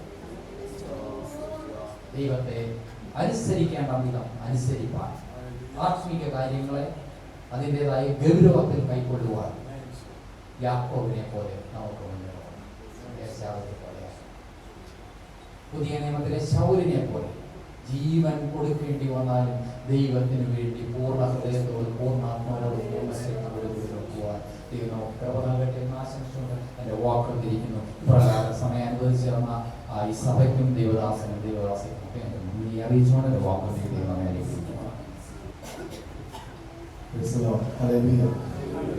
അനുഗ്രഹിക്കപ്പെട്ട ആലോചനകളുടെ ഞാൻ കർത്താവിനെ സ്തുതിക്കുന്നു. വളരെ ഡീപ്പായിട്ട് കർത്താവിൻ്റെ വചനത്തിൻ്റെ അകത്തുനിന്ന് നമ്മൾ ശ്രമിച്ചുകൊണ്ടിരിക്കുക. അത് കേട്ടത്ര ഒരു അനുഗ്രഹമായിരുന്നു. ഹല്ലേലൂയ. ഞാൻ ഒത്തിരി ചിന്തിക്കാനിടയായിരുന്നു. വളരെ ഒരു വാണിംഗുമായ ആത്മീയ പ്രാധാന്യമുള്ള കാര്യമാണ് കർത്താവിൻ്റെ അഭിഷേകത്തെ കുറിച്ച് സംസാരിച്ചു. സ്വന്തം പൂർണ്ണ അനുസരണം. ഹല്ലേലൂയ. നമ്മുടെ ജീവിതത്തിലൊക്കെ നമ്മൾ ചിന്തിച്ചു നോക്കേണ്ട കാര്യങ്ങളാണ്. സ്വന്തം അനേക സ്ഥലങ്ങളിൽ നമ്മൾ പൂർണ്ണമായിട്ട് അനുസരിക്കാതെ ഭാഗികമായിട്ട് പല കാര്യങ്ങൾ ചെയ്യുന്നവരാണ്. സ്വന്തം കർത്താവ് നമ്മളെ ശക്തീകരിക്കട്ടെ, സഹായിക്കട്ടെ. പ്രത്യേകിച്ച് ശൗല് ചെയ്ത പോലെ അമാലേക്ക് രാജാവിനെ അല്ലെങ്കിൽ പൂർണ്ണമായിട്ട് അവരെ ഒന്നുപോലും നാശം ചെയ്യാതെ ആ ബാക്കി വെച്ച അതിൻ്റെ ബാക്കി പത്രമായിട്ടാണ് ഹാമാൻ ഇസ്രായേൽ മക്കൾക്കായിട്ട് എതിരായിട്ട് എഴുന്നേറ്റ്. സ്വന്തം അപ്പോൾ എന്തെങ്കിലും നമ്മുടെ ഒരു അനുസരണക്കേട് റിസൾട്ട് ഉണ്ട്. റിസൾട്ട് സ്തോത്രം. ഹല്ലേലൂയ. അതിലെല്ലാം നമ്മൾ ഈ ദിവസം തീരുമാനത്തോടെ കർത്താവിനെ മുന്നോട്ട് നീങ്ങാം എന്ന് നമുക്ക് സ്തോത്രം. അനുഗ്രഹിക്കപ്പെട്ട ദൈവത്തിനായി നമുക്ക് സ്തോത്രം ചെയ്യാം. സ്തോത്രം, സ്തോത്രം, സ്തോത്രം, സ്തോത്രം. ഹല്ലേലൂയ. സ്തോത്രം, സ്തോത്രം, സ്തോത്രം. ഹല്ലേലൂയ. എല്ലാത്തിനും തുറന്നും കർത്താവിനെ സ്തോത്രം ചെയ്യും. സന്തോഷത്തോടെ കർത്താവിനെ സ്തുതിക്കാം. കേട്ട വചനങ്ങൾ നമ്മുടെ ജീവിതത്തിൽ വലിയ വിടുതൽ നൽകും. ദൈവപ്രവൃത്തിക്ക് കാരണമായി തീരട്ടെന്ന് പ്രാർത്ഥിക്കാം. സ്തോത്രം കർത്താവേ. ഹല്ലേലൂയ. കേട്ട അനുഗ്രഹിക്കപ്പെട്ട വചനം ഞങ്ങളുടെ ജീവിതത്തിൽ ക്രിയ ചെയ്യണേ കർത്താവേ. കർത്താവേ, ഞങ്ങളുടെ ജീവിതത്തിൽ തിരിഞ്ഞു നോക്കുമ്പോൾ കർത്താവ് പല പറഞ്ഞ കാര്യങ്ങൾ ഭാഗികമായി ഹല്ലേലൂയ ഭാഗ്യമായിട്ടല്ല കർത്താവ്, പൂർണ്ണമായി അനുസരിക്കുവാൻ കൃപതരണേ കർത്താവ്. സമർപ്പിക്കുന്ന കർത്താവ് പൂർണ്ണ ഹൃദയത്തോടെ, പൂർണ്ണ മനസ്സോടെ, പൂർണ്ണ ശക്തിയോടെ, പൂർണ്ണ ആത്മാവോടെ കർത്താവിനെ സ്നേഹിപ്പാൻ ഞങ്ങൾക്ക് കൃപതരണേ കർത്താവ്. പൂർണ്ണ സമർപ്പണത്തോടെ കർത്താവിലായാലും കൃപതരണേ കർത്താവ്.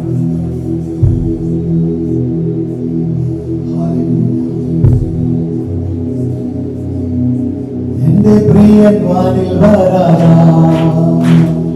കാഹളത്തിൻ ധ്വനി കേൾക്കാനാ. എന്റെ പ്രിയൻ വാനിൽ വരാനാ, കാഹളത്തിൻ ധ്വനി കേൾക്കാനാ. എന്റെ ധ്വനി മുഴങ്ങും ദൂതരാകുമാരിലും നാമും ചേർന്നു പാടും തുല്യരാ. എന്റെ ധ്വനി മുഴങ്ങും ദൂതരാകുമാരിലും നാമും ചേർന്നു പാടും തുല്യരാ. താകർക്കുന്നി കൃഷ്ണപൂജത്തെ, ഉടയ്ക്കുന്നി നീചമാത്രത്തെ.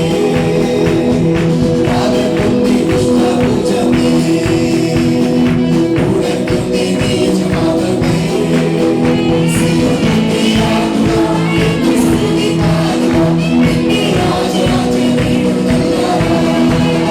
സിയോനിന്റെ ആത്മാ എന്നെ സ്തുതിപ്പാടുക, നിന്റെ രാജരാജനെ നല്ലവനാ. എന്റെ പ്രിയ വാനിൽ വരാനാ, കാഹളത്തിൻ ധ്വനി കേൾക്കാനാ. എന്റെ പ്രിയ വാനിൽ വരാനാ, കാഹളത്തിൻ ധ്വനി കേൾക്കാനാ.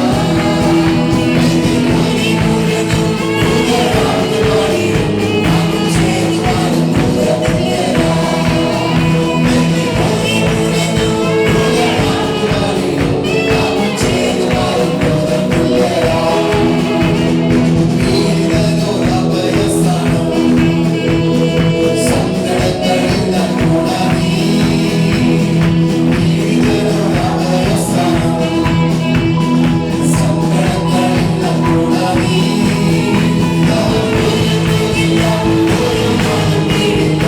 എന്റെ യേശുനാഥൻ കൂടെയുള്ളവനാ.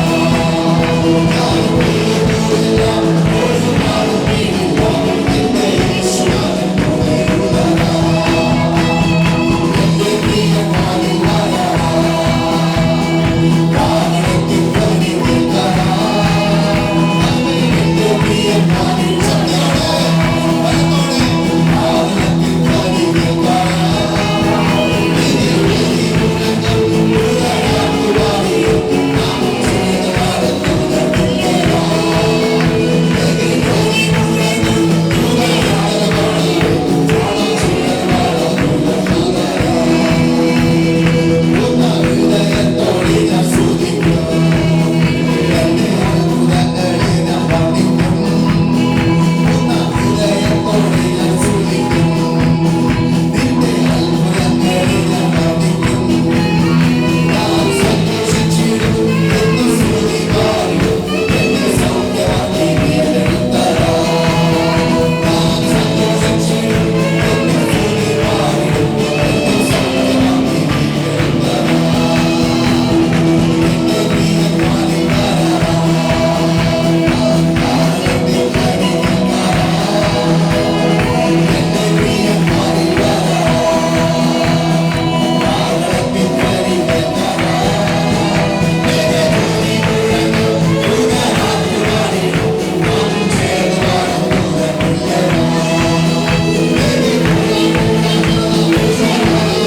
Hallelujah, hallelujah.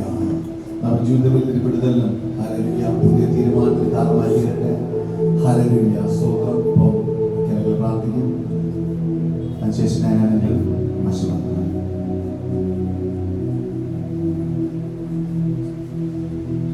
നമുക്ക് പ്രാർത്ഥിക്കാമല്ലോ. സ്തോത്രം, സ്തോത്രം, സ്തോത്രം. പരിശുദ്ധ നിത്യമായ ദൈവമേ, സ്വർഗ്ഗീയ പിതാവേ, എനിക്കപ്പെട്ടതായ കർത്തൃത്വത്തിന്റെ നല്ല ഫലകാലത്തിനായി സ്തോത്രം. കർത്താവേ, കടന്നുകൊണ്ട സമയം ഒരുത്തോളം അങ്ങയുടെ തിരുസന്നിധിയിൽ അങ്ങ് പാടിപ്പോറ്റി ആരാധിപ്പാൻ ആദ്യ നല്ല സാക്ഷ്യങ്ങളെ തന്നതിനായിട്ട് അനുഗ്രഹിക്കപ്പെട്ട ദൈവിക സന്ദേശങ്ങൾ അങ്ങയുടെ അഭിഷിക്ത ദാസനിൽ കൂടി നൽകപ്പെട്ടതിനായിട്ട് സ്തോത്രം. ഇന്ന് ഞങ്ങളെ കേൾപ്പിച്ച തിരുവചനത്തിന്റെ മുമ്പിൽ ഞങ്ങളെ തന്നെ സമർപ്പിച്ച് പ്രാർത്ഥിക്കുകയാണ്. കർത്താവേ, ഹല്ലേലൂയ, ഹല്ലേലൂയ. അനുസരിക്കുന്ന ത്യാഗത്തെക്കാൾ ഹല്ലേലൂയ ഏറ്റവും ഉത്തമമാണ് എന്ന് തിരുവചനത്തിൽ കൂടി ഒരു പ്രാവശ്യം കൂടി ഞങ്ങളെ ഗ്രഹിപ്പിച്ചു തന്നതിനായി സ്തോത്രം. അതുപോലും ഹല്ലേലൂയ ത്യാഗത്തിൽ ദൈവം പ്രസാദിക്കുന്നതിനുള്ള ആ ഹല്ലേലൂയ ഒരു ഹല്ലേലൂയ തെറ്റായ ധാരണ ദൈവമക്കളിലൊക്കെ ഉണ്ട്. എന്നാൽ അതിലും അധികമായിട്ട് ഉദാഹരണമായിട്ട് ദൈവത്തിന്റെ കൽപ്പനകൾ അനുസരിക്കുന്നത്, ദൈവത്തിന്റെ ശബ്ദത്തിന് ചെവി കൊടുക്കുന്നത്, അതിലാണ് ദൈവം അധികമായിട്ട് പ്രസാദിക്കുന്നത് എന്നുള്ള കാര്യം കർത്താവ് ഞങ്ങളെ ജീവിച്ചു തന്നതിനായിട്ട് സ്തോത്രം. കർത്താവിന് സ്തോത്രം. ശൗലിന്റെ ജീവിതത്തില് ഹല്ലേലൂയ തന്റെ അനുസരണക്കേട് തന്റെ പതനത്തിന് കാരണമായി തീർന്നു.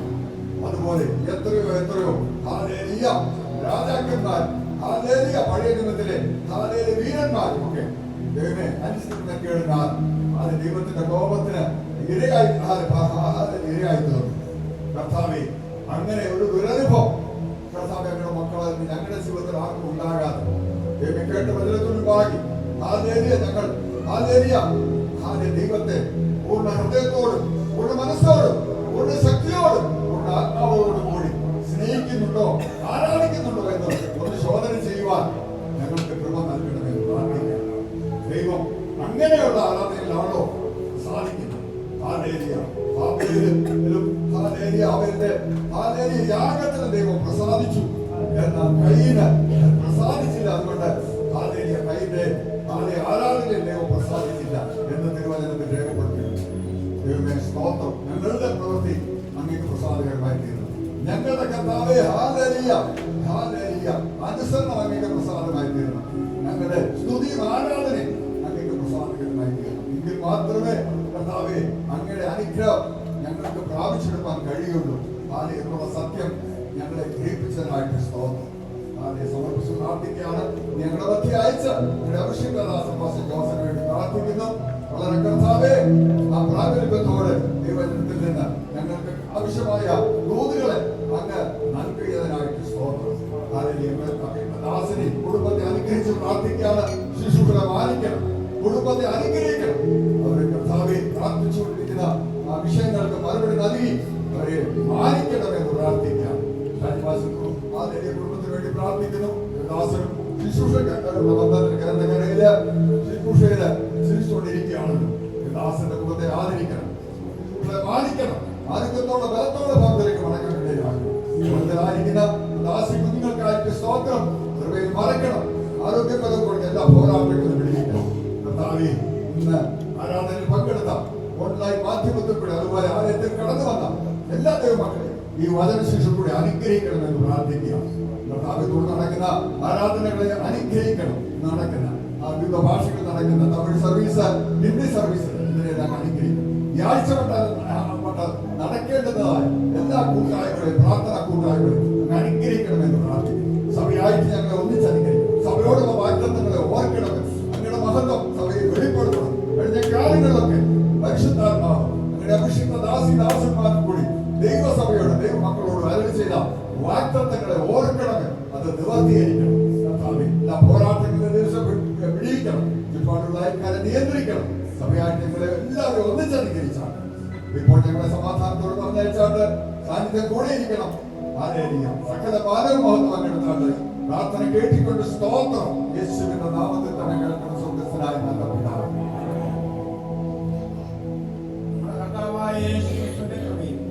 പിതാവായ ദൈവത്തിന്റെ സ്നേഹവും ആശ്വസിപ്പിക്കുന്നവൻ ശുദ്ധാത്മാവിന്റെ ദിവ്യ സ്വഭാവ നാം എല്ലാവരോടും